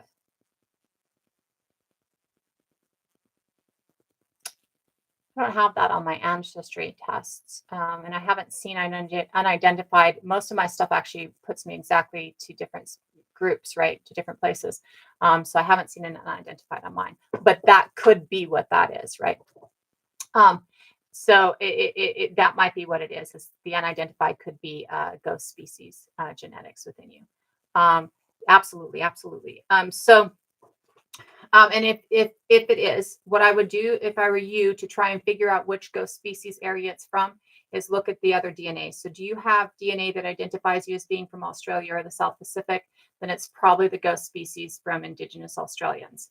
Do you have DNA that identifies you as being Yoruba? Then it's probably one of the ghost species within the Yoruba peoples, right? So that's what I would look at. So probably Yoruba. The North Africa probably puts you as Yoruba, right? So it's probably in correlation with the Yoruba. So when we're looking at that, we're all admixture. My professors, one of my professors, the one who taught me paleoanthropology, she would say admixture are us, right? Like we are just admixture. Everything we have, right, is total admixture. We're always mixing. We're always interacting. There is not a timeline in our history that we're not moving, right? There's not a timeline in our prehistory that we're not moving, that we're I don't actually recommend DNA tests. There is you can do Nebula Genetics. It's the cheapest full genome that you can find. And I don't think I have a link to Nebula Genomics on my profile or on my website, but I do have it. I found it through Your True Ancestry is where I found Nebula Genomics. And it's $100 for the full genome test. Right now, it's usually like $300, which is their half off sale because it's usually like $600. But yes, Nebula Genomics. And that one will give you your cheapest whole genome test. You can do the cheap test from like Ancestry, 23andMe, Heritage right now has one on sale for $33. I just bought my bonus daughter and her partner and her daughter. I just bought them Heritage DNA test because they're only $33 on that right now. Ancestry, MyHeritage, 23andMe, they're only going to test a portion of your DNA though. They're only going to do like 1 to 25% of your DNA. And so it's not going to show everything, right? That's why you want that whole genome.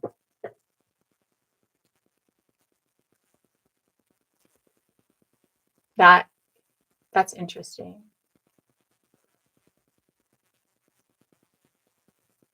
So I would take any DNA test that you have on my website under DNA sources is different places that you can upload them and get a free read on them that will give you much more. MyHeritage is $33 right now. And I believe Nebula Genetics is $99 right now. And Nebula Genetics is going to be the full genome test, right? Anybody can get their whole genome through a whole genome testing. So things like Ancestry and 23andMe, they don't do a whole genome. They only do like 1 to 25%. But there are others out there that do whole genome testing. And the whole genome testing is going to give you all of the information. Either of those tests, though, you can take them and upload them to things like GEDmatch or Your True Ancestry or My DNA Portal. And when you upload them to them, they'll give you a free readout. You have to pay money to get more, but to start with, they give you a free readout. Some of them will connect you to things that you don't see on Ancestry and 23andMe. Like Ancestry and 23andMe don't show me my Turtle Island indigenous DNA. Yet if I go to Your True Ancestry, it tells me you have Turtle Island indigenous DNA. We can't read it because it's not a full genome test. If I take it and upload it to Your DNA Portal, it will show me Miwok. If I take it and I upload it to GEDmatch, it'll relate me to Kennewick Man and the one find that we have that's Clovis, right? So those other sites might match you a little bit better and a little bit deeper than the 23andMe or the Your Ancestry or the MyHeritage will match you to. Nice. Thank you, Zulma. If I'm saying Zulma wrong, please let me know. And you can keep an eye on it too, because it was absolutely, or it was actually lower a month ago. It was like $99 a month ago. Oh, awesome. Great. So you can actually, if you keep an eye on it, like if the 150 is too much, you can keep an eye on it and it might drop down, right? But those are a full genomic testing. So they test the entirety of your DNA, whereas the other ones are only testing a percentage of your DNA. So if you're using the other ones and you're not finding information, you can take them to the other sites and upload them and might get more information, or you can do a whole genome test to get the full information, because there's a lot of stuff that won't show, right? I have not. I haven't done that because I'm poor. Really, I live off of my disability. And if I have any extra money left, I tend to give it away to people, right?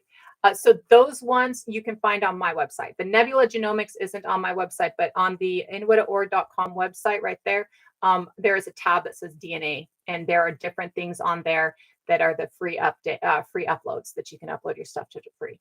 And so you can have, there's like 3 or 4 on that site so that you can. I have no problem with people giving me money. There's never going to be a problem with people giving me money. Yeah, I don't want to charge anybody for things, and I don't want to make people feel like they owe me money for anything. Part of this is wanting to make sure the education is a little bit more accessible and therefore free, right? And so while I absolutely have no problem with donations and absolutely have no problem with people giving me money, because like everybody else, I'm broke, I don't want people who can't afford to give me money to feel like they have to. And I wouldn't want anybody who is as broke as I am to feel like they should be giving me money, right? That's just not comfortable for me. So for me, thank you so much. For me, like I do have a Cash App in my profile. I mean, if you've got extra and you want to send me money, it's Christmas. My kids would appreciate it. Yet I don't want to ask people for money, right? Because for me, it feels icky, right? It feels icky. Yeah, well, my needs are met though. Like there are extra things that I want, right? But I ate today. I'm going to eat this evening. I have a roof over my head. I can stream. I have internet. I have electricity. Um, I might not have all the fancy shit that I want, but I'm better off than most.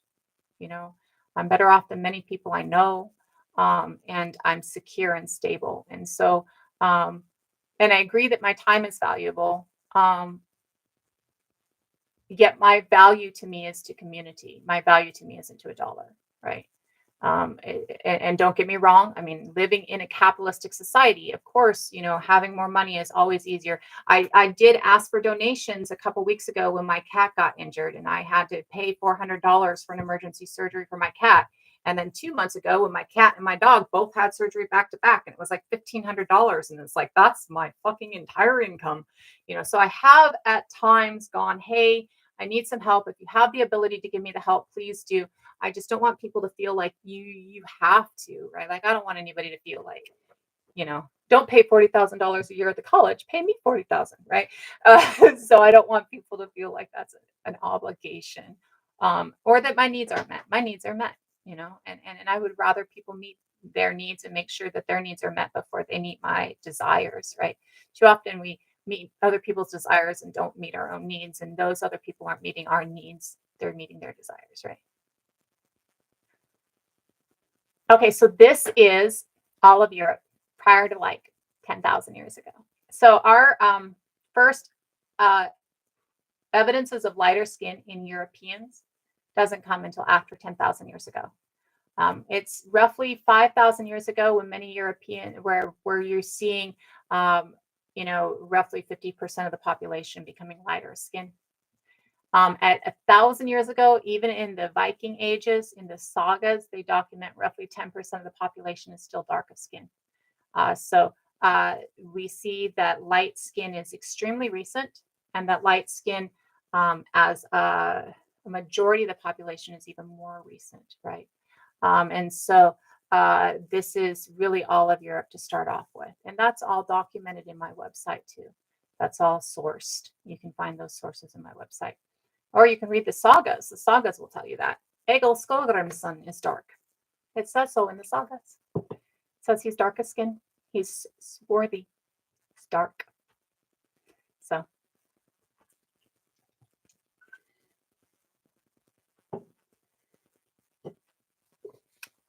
there are a lot. Well, and you also see Scandinavia and Celtic peoples still have tightly coiled hair too. I had an uncle growing up who was Scandinavian, who was a blonde with an afro. Oli had an afro like this. And I knew a kid in Job Corps who was a blonde with an afro. He was Scandinavian. And then in the 90s, there was a singer in Riverdance who was a redhead with an afro. And I mean, that girl had an afro that was like 3 foot around her fucking head. It was like this. And I was so jelly. Like, I was like, I want that hair. Somebody give me that hair. I have uber straight, uber fine hair. I definitely have Irish hair. Like, my hair is very Irish. But I was very jelly. I've always wanted curls. I can't curl my hair to save my life. I curl it and it falls out. I can hairspray it and mousse it. I can perm it and it falls out. I perm it and it's gone within a month, and it just does not work for me. Like, I'm like, ugh. So I was really jealous.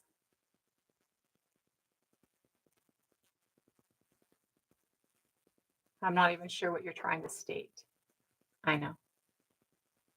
So, when we're looking at European ancestry, yes, absolutely. It all starts very dark until very recently. Even Otzi, they really recently realized. So, Otzi has dark skin. And for the longest time, they thought Otzi's dark skin is because when they pulled him out of the ground, the oxidization in the air darkened his skin. Well, they tested his alleles and found out that Otzi's skin is Middle Eastern brown. Like, Otzi's skin is the same alleles that we see in Middle Eastern brown people. So, Otzi at 3000 BCE was still brown, as we would define it, right? So being Northern European white is an extremely new development.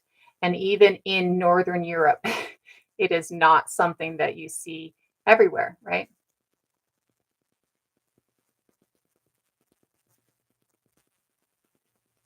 That's a beautiful area. There's a lot of so the indigenous cultures within Northern Europe are beautiful cultures.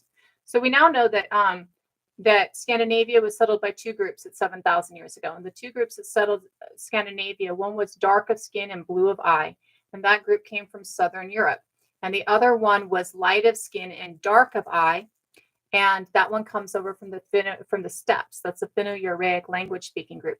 So the Sami at 7,000 years ago were already lighter of skin, but they had dark eyes. And there is the fold at the inner corner of the eyes because they are actually Arctic people, right? And so the Sami's skin tone actually hasn't changed in the last 7,000 years. It's actually been pretty much the same because the Sami got that from living in the steppes first and then moving over. Whereas the people who come from Southern Europe who moved up in, actually their skin tone has changed. And so they're lighter of skin and still lighter of eyes, but they're lighter of skin than they were. This is actually Gravacian, which is a European culture at 40,000 years ago. And they were, of course, dark of skin because everybody was dark of skin at 40,000 years ago.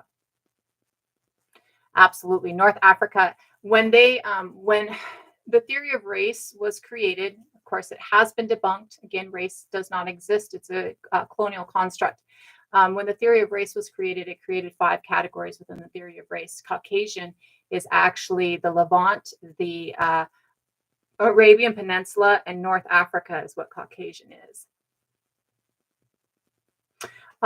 We know the eye color and the skin color because of genetic testing. When they do the testing, you can tell what alleles somebody has present for their skin and what alleles somebody has present for their eye colors, right?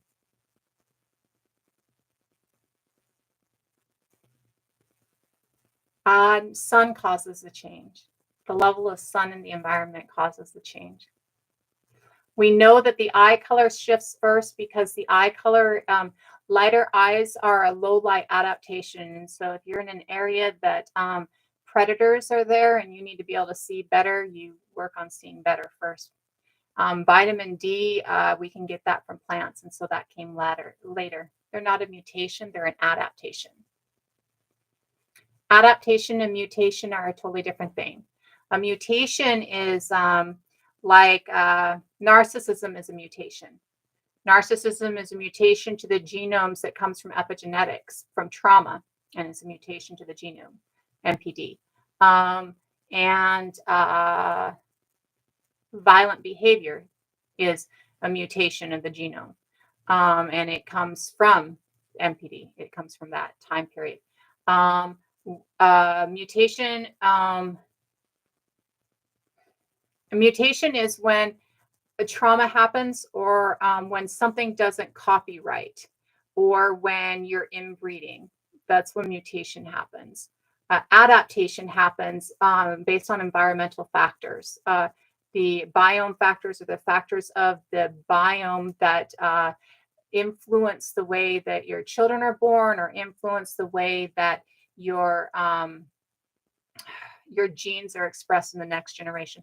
That's called adaptation versus mutation, right? Mutation is about something going wrong in the way that it's being, they call it transcription. So your DNA is constantly replicating. That's why they say, like, replace every cell in our body every 7 years, right? Your DNA is constantly replicating. And as you get older, those replications start getting worse. Like, they don't replicate right. They don't, what they say is transcribe. They don't transcribe right. And so when things stop transcribing correctly, mutation happens. And so you can see that those transcriptions come about from things like radiation, or trauma, or those errors in transcriptions, or age, or inbreeding. These cause errors in transcription, and those errors in transcriptions cause mutation. Race is absolutely a construct. It's a colonial construct. It doesn't exist. The theory of race has been debunked. You're more genetically different than your next door neighbor in a primary population than you are from somebody clear across the world.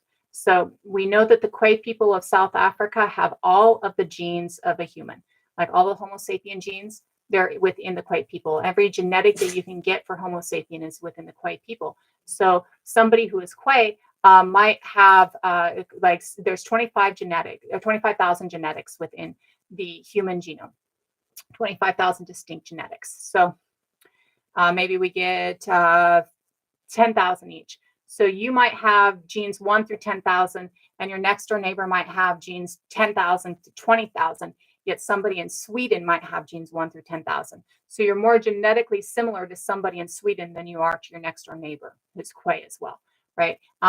We are constantly that broadness of our genes is actually what keeps us healthy, because inbreeding, because meeting gene with gene causes mutation, causes failure of transcription, right? So we totally can understand, like most of us can totally understand that inbreeding is bad, right? So meeting the same genes with the same genes is not okay. So having a population that's extremely genetically diverse means a better population, a healthier population, less mutations, right? And so the theory of race has been debunked. It's not a viable theory. It doesn't work. The whole genome project debunked it. Of course, racism is still very prevalent. We have many countries built on racism, founded on racism. And of course, culture and ethnicity are not only real, but they are extremely important, because culture and ethnicity is about connection. It's about connection to space, and it's about connection to community, right?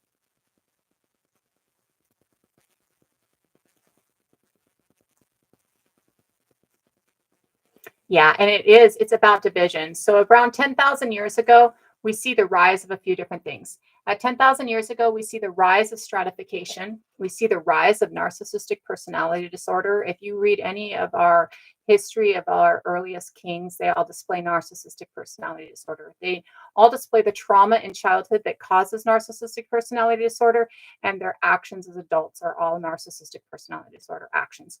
So, um, we see that they are using what we call othering, othering,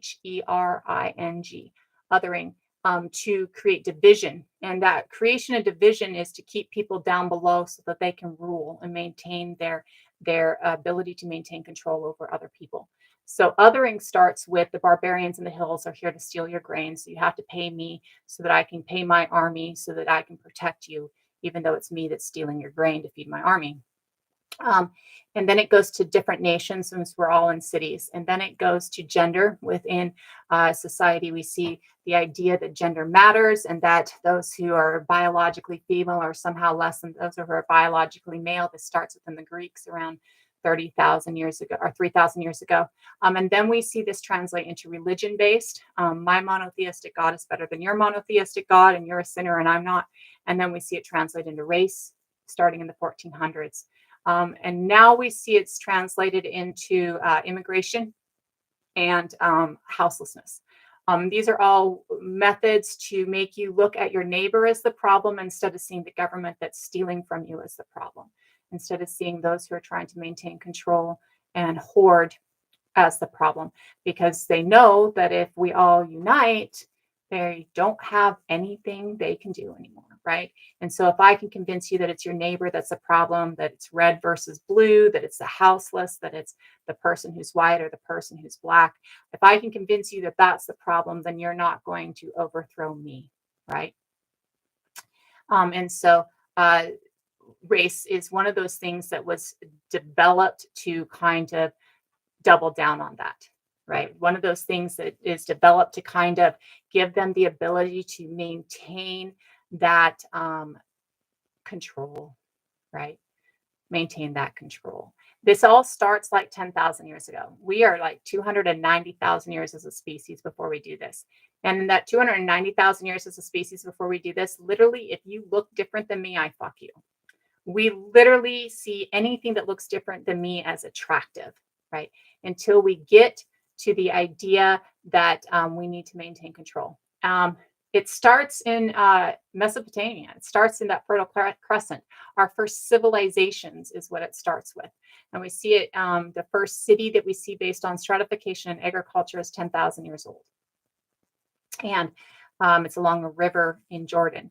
And that Angazal is the city. And we see that monocrop agriculture actually works along the Nile, but that's the only place that monocrop agriculture works because the Nile replenishes every year, right? And because the Nile replenishes the fertility in the soil every year, having a monocrop doesn't need other things to fertilize it. If you go into a space that has an extensive biome and you rip the entire biome out and you replace it with something, that something doesn't have nutrients from the rest of the biome, and so it dies off. And so our first agriculture-based cities actually caused climate destruction at 10,000 years ago. This is prior to Mesopotamia. We consider Mesopotamia and Ur the foundation of it, but our first city is not in Mesopotamia. Our first agricultural-based city is in Jordan.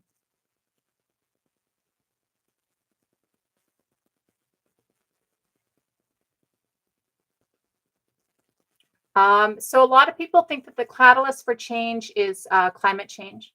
The changes, because climate cycles, right? We have cycles through mass glaciation or maximum glaciation and minimum glaciation. And so many people believe that this is caused by max glaciation and climate change, like the shift in climate, not climate destruction, which is a totally different thing, but by climate change. I don't think farming itself is the start of narcissism. I don't think monocrop agriculture along the Nile is healthy. We do see some subsistence farming in the Middle East and fertile areas for a while. And I don't think that itself is a narcissistic thing, right? It is an idea that it can still very much be intermixed with the land to be monocrop agriculture. It is when we get to the idea that you can own land instead of belong to the land, right? That we start to see this really become a problem. It's because we get to that first concept that something else doesn't have the soul that it has, something else doesn't have the rights that it has, right?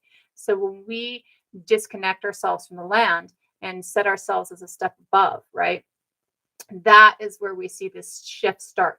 Narcissistic personality disorders interaction with this. So the first stories that we see written down, I would think, are like the sagas. They're written down hundreds of years after the fact, right? You're writing down the stories and the traditions that you're taught, right?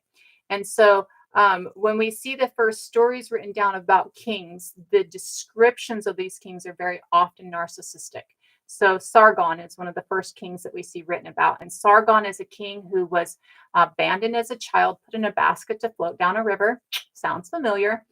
Pulled out of the river in that basket by a sustenance farmer. And he was raised by the sustenance farmer. Sustenance farming is actually not like, it's hard. It's hard labor.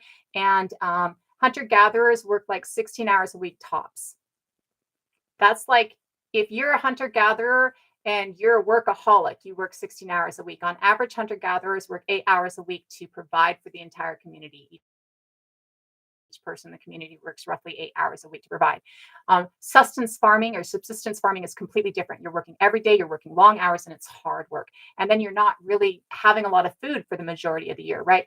So, raised by somebody who was sustenance farming, which means that he was raised poor and hard. And then as an adult, he starts gathering people around him and then starts gathering a city. So basically, he takes a bunch of other bullies and goes and gets people to pay him to protect themselves from him. Basically, he uses the barbarians in the hills as a threat as he's gathering them all together, but he makes them pay him and his army to protect them. And so he gathers them all together into a city, right? And so, yes, yeah. Well, or tending versus, I look at it as tending versus monocrop, right? Because all of it's agricultural, right? But monocrop agriculture is different than tending agriculture. Like Turtle Island was documented by all Europeans as being a tended garden, north to south, east to west. The entirety of the continent was a tended garden. So you can do tending and gardening in a way that is really coexistent with nature, or you can do it in a way that is a step above and decides that nature itself doesn't exist except to serve you. And so we see that this concept that Sargon could own different points of land and therefore own the people that worked on those points of land is where we start to see this concept of othering start. We start to see this concept of city building start. Our first cities were extremely disease ridden. In fact, cities have always been extremely disease ridden. Today, cities are extremely disease ridden, right? And so we see that cities here in Turtle Island, which were cities that had as many people as European cities, were done in concert with nature. They were done in a biome interaction that was different. They didn't own the land, right? And so those cities have a tendency to not be disease ridden. There was written of that those cities were vast cities with thousands of peoples in them, and they weren't full of disease, whereas European cities at the time were full of disease. And they were full of disease because they didn't well, even today, putting a bunch of people together and not having really good sanitation or not having good access to clean water or not having, just health, right? In general, really ups disease, right?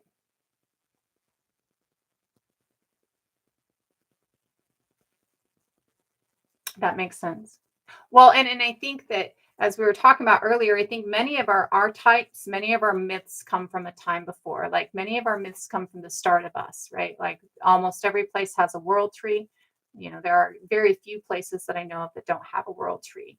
Almost every pantheon has the archetype of a trickster god, or a fertility god, a god of the hunt, god of defense, right? And so these to me are things that are from before, right? From when we were still all together, right? So I think that there's a lot of foundational myths that we have that absolutely come from before, right? I think that obviously culture develops after, people are parting ways or, becoming indigenous into a specific place. We're still always moving, right? But you don't pick up your trader's culture. If you're moving as a trader, like the cultures that you're moving into, you're adapting to those cultures. You're not actually like forcing them to take on yours. You're not colonizing them, right? And so I think that after we get to specific places, our cultures start to adapt to the biome of that specific place. Our thought processes, our legends, our myths, our ways of interaction, what tools we use, all of those things adapt for the specific space, right? And so, because we see that all of those things kind of adapt for the specific space, that adaptation to that specific space becomes a huge part of the culture itself as it translates down. It's the myths, it's the tools, it's the identity of self in relation to that space, right? And then when we get to a point where we start nationalizing, start making cities, right? Yeah. Well, many cultures do, but many cultures love snakes. I know, like, there's many cultures, like Abiyala has many cultures that are snake orientated, right? And that would be, some of those things are going to also be about that shift into the space, right? So if you, so say that we're all starting a single culture in Ethiopia, right? And so that single culture in Ethiopia starts branching out and goes to different spaces, right? And say you go to Ireland, you don't have a culture of snakes in Ireland because there's no snakes in Ireland. So you lose the myth of the snake within you, right? But say you go to Abiyala, there are plenty of snakes in Abiyala. So you keep that myth of the snake, but it adjusts, right? Say you go to, another region that is snake free, like the Arctic. So you lose the myth of the snake in the Arctic. Maybe you've had the myth of the snake so long, but you go into the Arctic and there's few snakes, like in Scandinavia, there's only like 2 snakes in Scandinavia. And so your myth of the snake becomes Jorgamander, who is circles the world, because you have so few snakes. And so snakes aren't such a huge part of it, but they're still a central part of it, right? So I think most of our dragon myths come from our finds of skeletons of large, like pterodactyls and stuff like that. Find a pterodactyl skeleton, and you see this large lizard-looking thing that has wings, and you kind of relate it to the idea that there's a dragon out there, right? Um, that doesn't mean that they didn't. I mean, I don't know. I believe that unicorns and dragons and mermaids and all that shit exists at some point, right? I do. Whether or not I'm right, that's a personal belief. That's not like something I scientifically teach. Whether or not I'm right, I don't know. I totally believe that the giants were here in Turtle Island. We have so much evidence on that, right? I totally believe. I come from the Pacific Northwest. You cannot come from the Pacific Northwest and not believe that Bigfoot exists. It's just impossible, you know. So I do believe all those things kind of exist on different, whether they existed before and we no longer have them, or they still exist and we can't find them. Like, I'm pretty sure Bigfoot exists, but it's disappeared because holy shit, you Homo sapiens are fucking violent, right? Like, pretty sure mermaids exist, but for the same reason, we never see them because holy shit, you Homo sapiens are violent, right? So I totally believe that many different groups exist. The little people is actually like been proven almost, right? So like Homo florensis from the island of Indonesia. There are legends in Indonesia of Homo florensis existing to this day. There are sightings of Homo florensis in Indonesia less than 50 years ago. So there is actually the PhD who found Homo florensis, the doctor who found Homo florensis, who's been studying them for the last 20 years, is actually looking into whether or not Homo florensis still exists in the islands of Indonesia, right? So absolutely. And Homo florensis, if you don't know, is 3'5" at its largest and has big feet. This is why we call it our hobbit species, because they look just like our hobbits, right? So absolutely. I am a big firm believer in the fact that things like the furbog and the elves are just other species of human that existed alongside us, and they translated down into our legends, right? Translated down into our mythos. And they were there.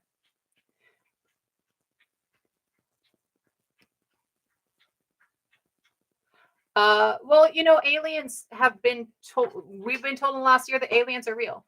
Now, I do not believe that ancient aliens made us, and the thought process that ancient aliens built the pyramid is extremely racist. Extremely racist. This is white people couldn't do it, so brown people couldn't do it, right? So I don't agree with that. I do agree that aliens probably exist. My thought process on aliens is the prime directive. Pretty sure they're out there, pretty sure they're looking down, going, we can't talk to them until they get past the nuclear war stage, just like Star Trek, right? Where you've got a group that are like, yeah, they've hit that stage and they're trying to kill each other. So we're not going to talk to them until they're done killing each other, right? So I do believe that, there are other planets out there that have life on them. I don't believe that those planets created human, right? And I don't believe that they are who built the pyramids. I believe that they've had interaction with us, but I don't believe that, you know, I don't believe it took them to teach us how to do those things, right? Mm. There's a 21,000-year-old pyramid in Indonesia. So that ancient apocalypse episode about the pyramid in Indonesia that was looking like it was fake.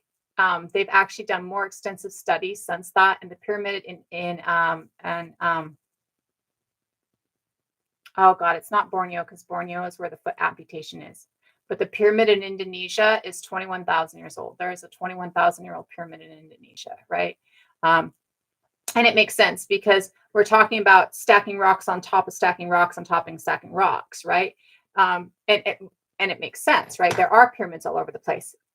When you're first learning how to build things, if I want something to actually be stable, I know that if I put this book here and I put this smaller book on top of it, it's going to be more stable.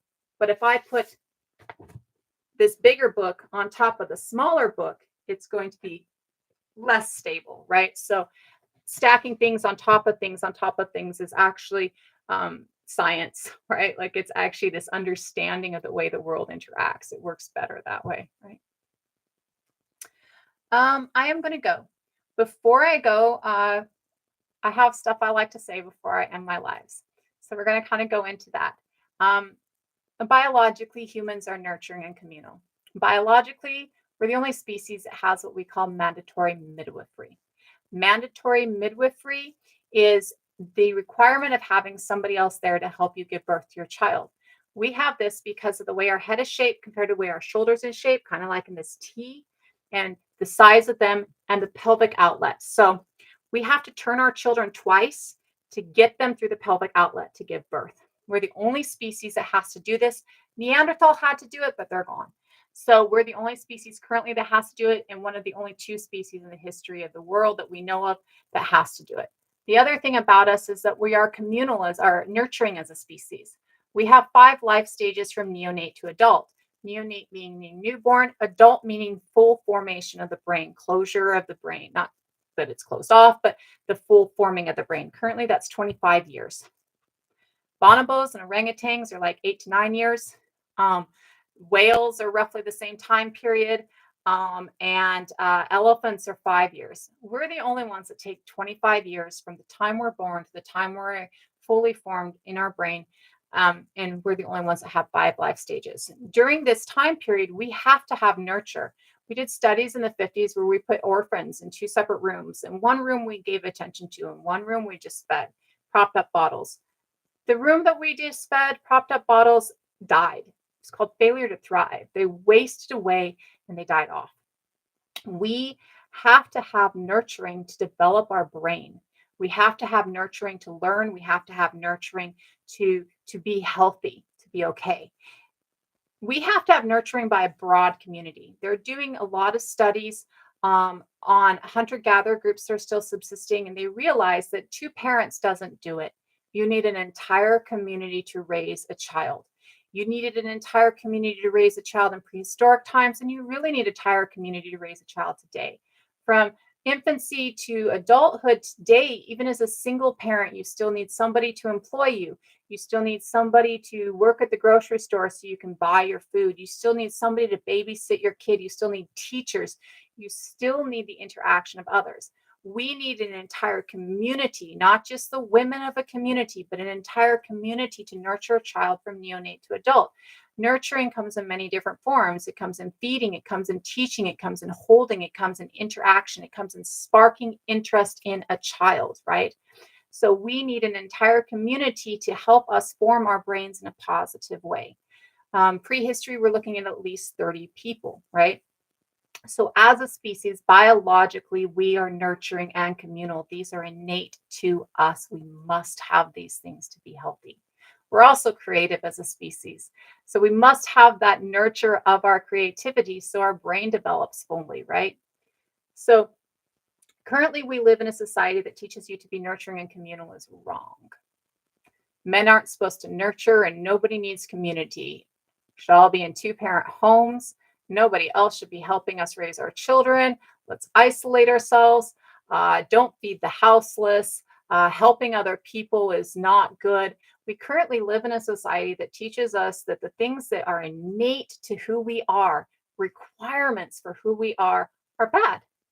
And because of this, we find that many people within our community are dealing with depression and dealing with anxiety and feeling like there's a problem because they don't fit in. Why don't I fit in? Why isn't this working for me? Why am I not? Why is it just not working? Why does it feel wrong? Why does it feel bad? Right? You're having a healthy response to an unhealthy situation. Our society is sick. Our society has twisted things, gaslit things. Our society has taught us that narcissistic parenting is the right way to parent. Our society has taught us that loving each other is wrong. Our society uses othering to keep people in check, right? So you are having a healthy response to an unhealthy society.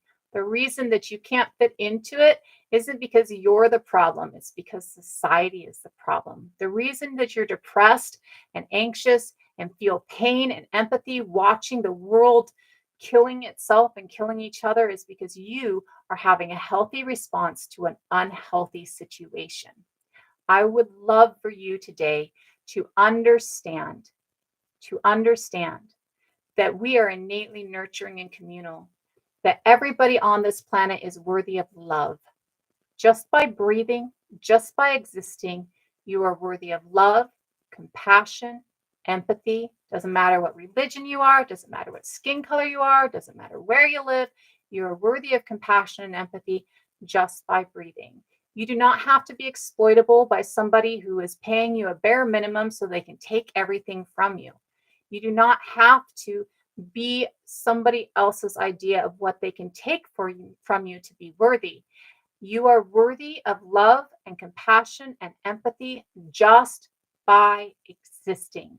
This healthy response to the unhealthy situation that tells you you're not, that tells you that you might be the problem because you can't fit into it, that tells you depression and anxiety, or gives you depression and anxiety, that is you being healthy. That is you being healthy. So you are having a healthy response to an unhealthy situation. I would love it if you could give yourself grace and empathy today. Most likely, you give this to everybody else around you. Somebody could be hitting you, and you try and see the positive in them. Remember that you deserve it. You deserve grace and empathy. You deserve love just by breathing. You are worthy just by breathing. You are needed just by existing. You are worthy just by existing. So please give yourself grace and love and empathy today. And please recognize that you are not the problem. You are, in fact, part of the solution. If you are blind to the problems around you, you can't fix the problems around you. But if you are aware of the problems around you, you can fix the problems around you. And it is only by being aware, only by being awake, only by seeing that you can actually affect change. So those of us, thank you so much, guys. So those of us who are aware, we are necessary for the change. Your depression and your anxiety does not decrease your worth, it raises your worth. I need you to give yourself grace and love and empathy and understand that you are a part of the solution. Okay. What is the solution? I don't have all the answers. Land back on a global scale to Indigenous groups is a good start. Returning tending and governance to Indigenous groups on a global scale returns this understanding of community and this understanding of interaction with the biome in a positive way on a global scale. Now, many people are afraid of these words. Land back does not mean get out. That's a very European colonialist thought process. I do not know a single Indigenous group across the planet that is saying get the fuck out. I know many Indigenous groups who are saying, please let us tend where we belong, the way that where we belong needs us to tend. Please let us take care of our family and our people and our land in the right way. And many people have no problem including everybody in that. Community is huge, huge, huge to who we are as a species, to the animistic sense, and to Indigenous people across the globe. So returning tending and governance to Indigenous people across the globe ends the global climate destruction that we are currently under, ends the disconnect that we are currently dealing with. Okay. It's a start. Can't give you everything, can't tell you all the solutions, but I can tell you that if you are awake and aware, if you are dealing with that depression and anxiety, if you are dealing with that feeling of God that just doesn't seem right, then you are necessary to create change. You are needed to affect change. Any of the ways, whether you are or not, you are worthy just by breathing. You exist, and so you are worthy of love and compassion. So please today give yourself that grace and that love and that compassion. You deserve it. You are worthy of it. It is necessary to who you are as a human. And it's hard to get it from some people, right? Sometimes we're the only people that can give it to ourselves, unfortunately, in today's world. So make sure that you're giving it to yourself. Make sure that you are taking care of yourself. Give yourself grace and love and compassion. Reach out to others and help give others grace and love and compassion, absolutely. But make sure and give yourself grace and love and compassion. Remember that depression and that anxiety, that feeling that it's just not working, that's a healthy response to an unhealthy situation. Take care of yourselves. Give yourselves grace and love and compassion. Do something small today that gives you connection, that makes you feel healthy and whole, and that takes care of yourself. And give yourself the compassion of the understanding that you are doing the right things to take care of yourself. Much love to all of you, because I love you all just by breathing. Can't leave my house because some of y'all scare me. But I love you, and that's why I'm here. I love you. You are worthy of love, and you are loved. Take care of yourself. Take care of each other. Remember your worth. Remember, you don't have to be exploitable to be worthy. All you have to do is breathe to be worthy of love. Probably be back tomorrow. Take care, everybody. Have a great day. Bye.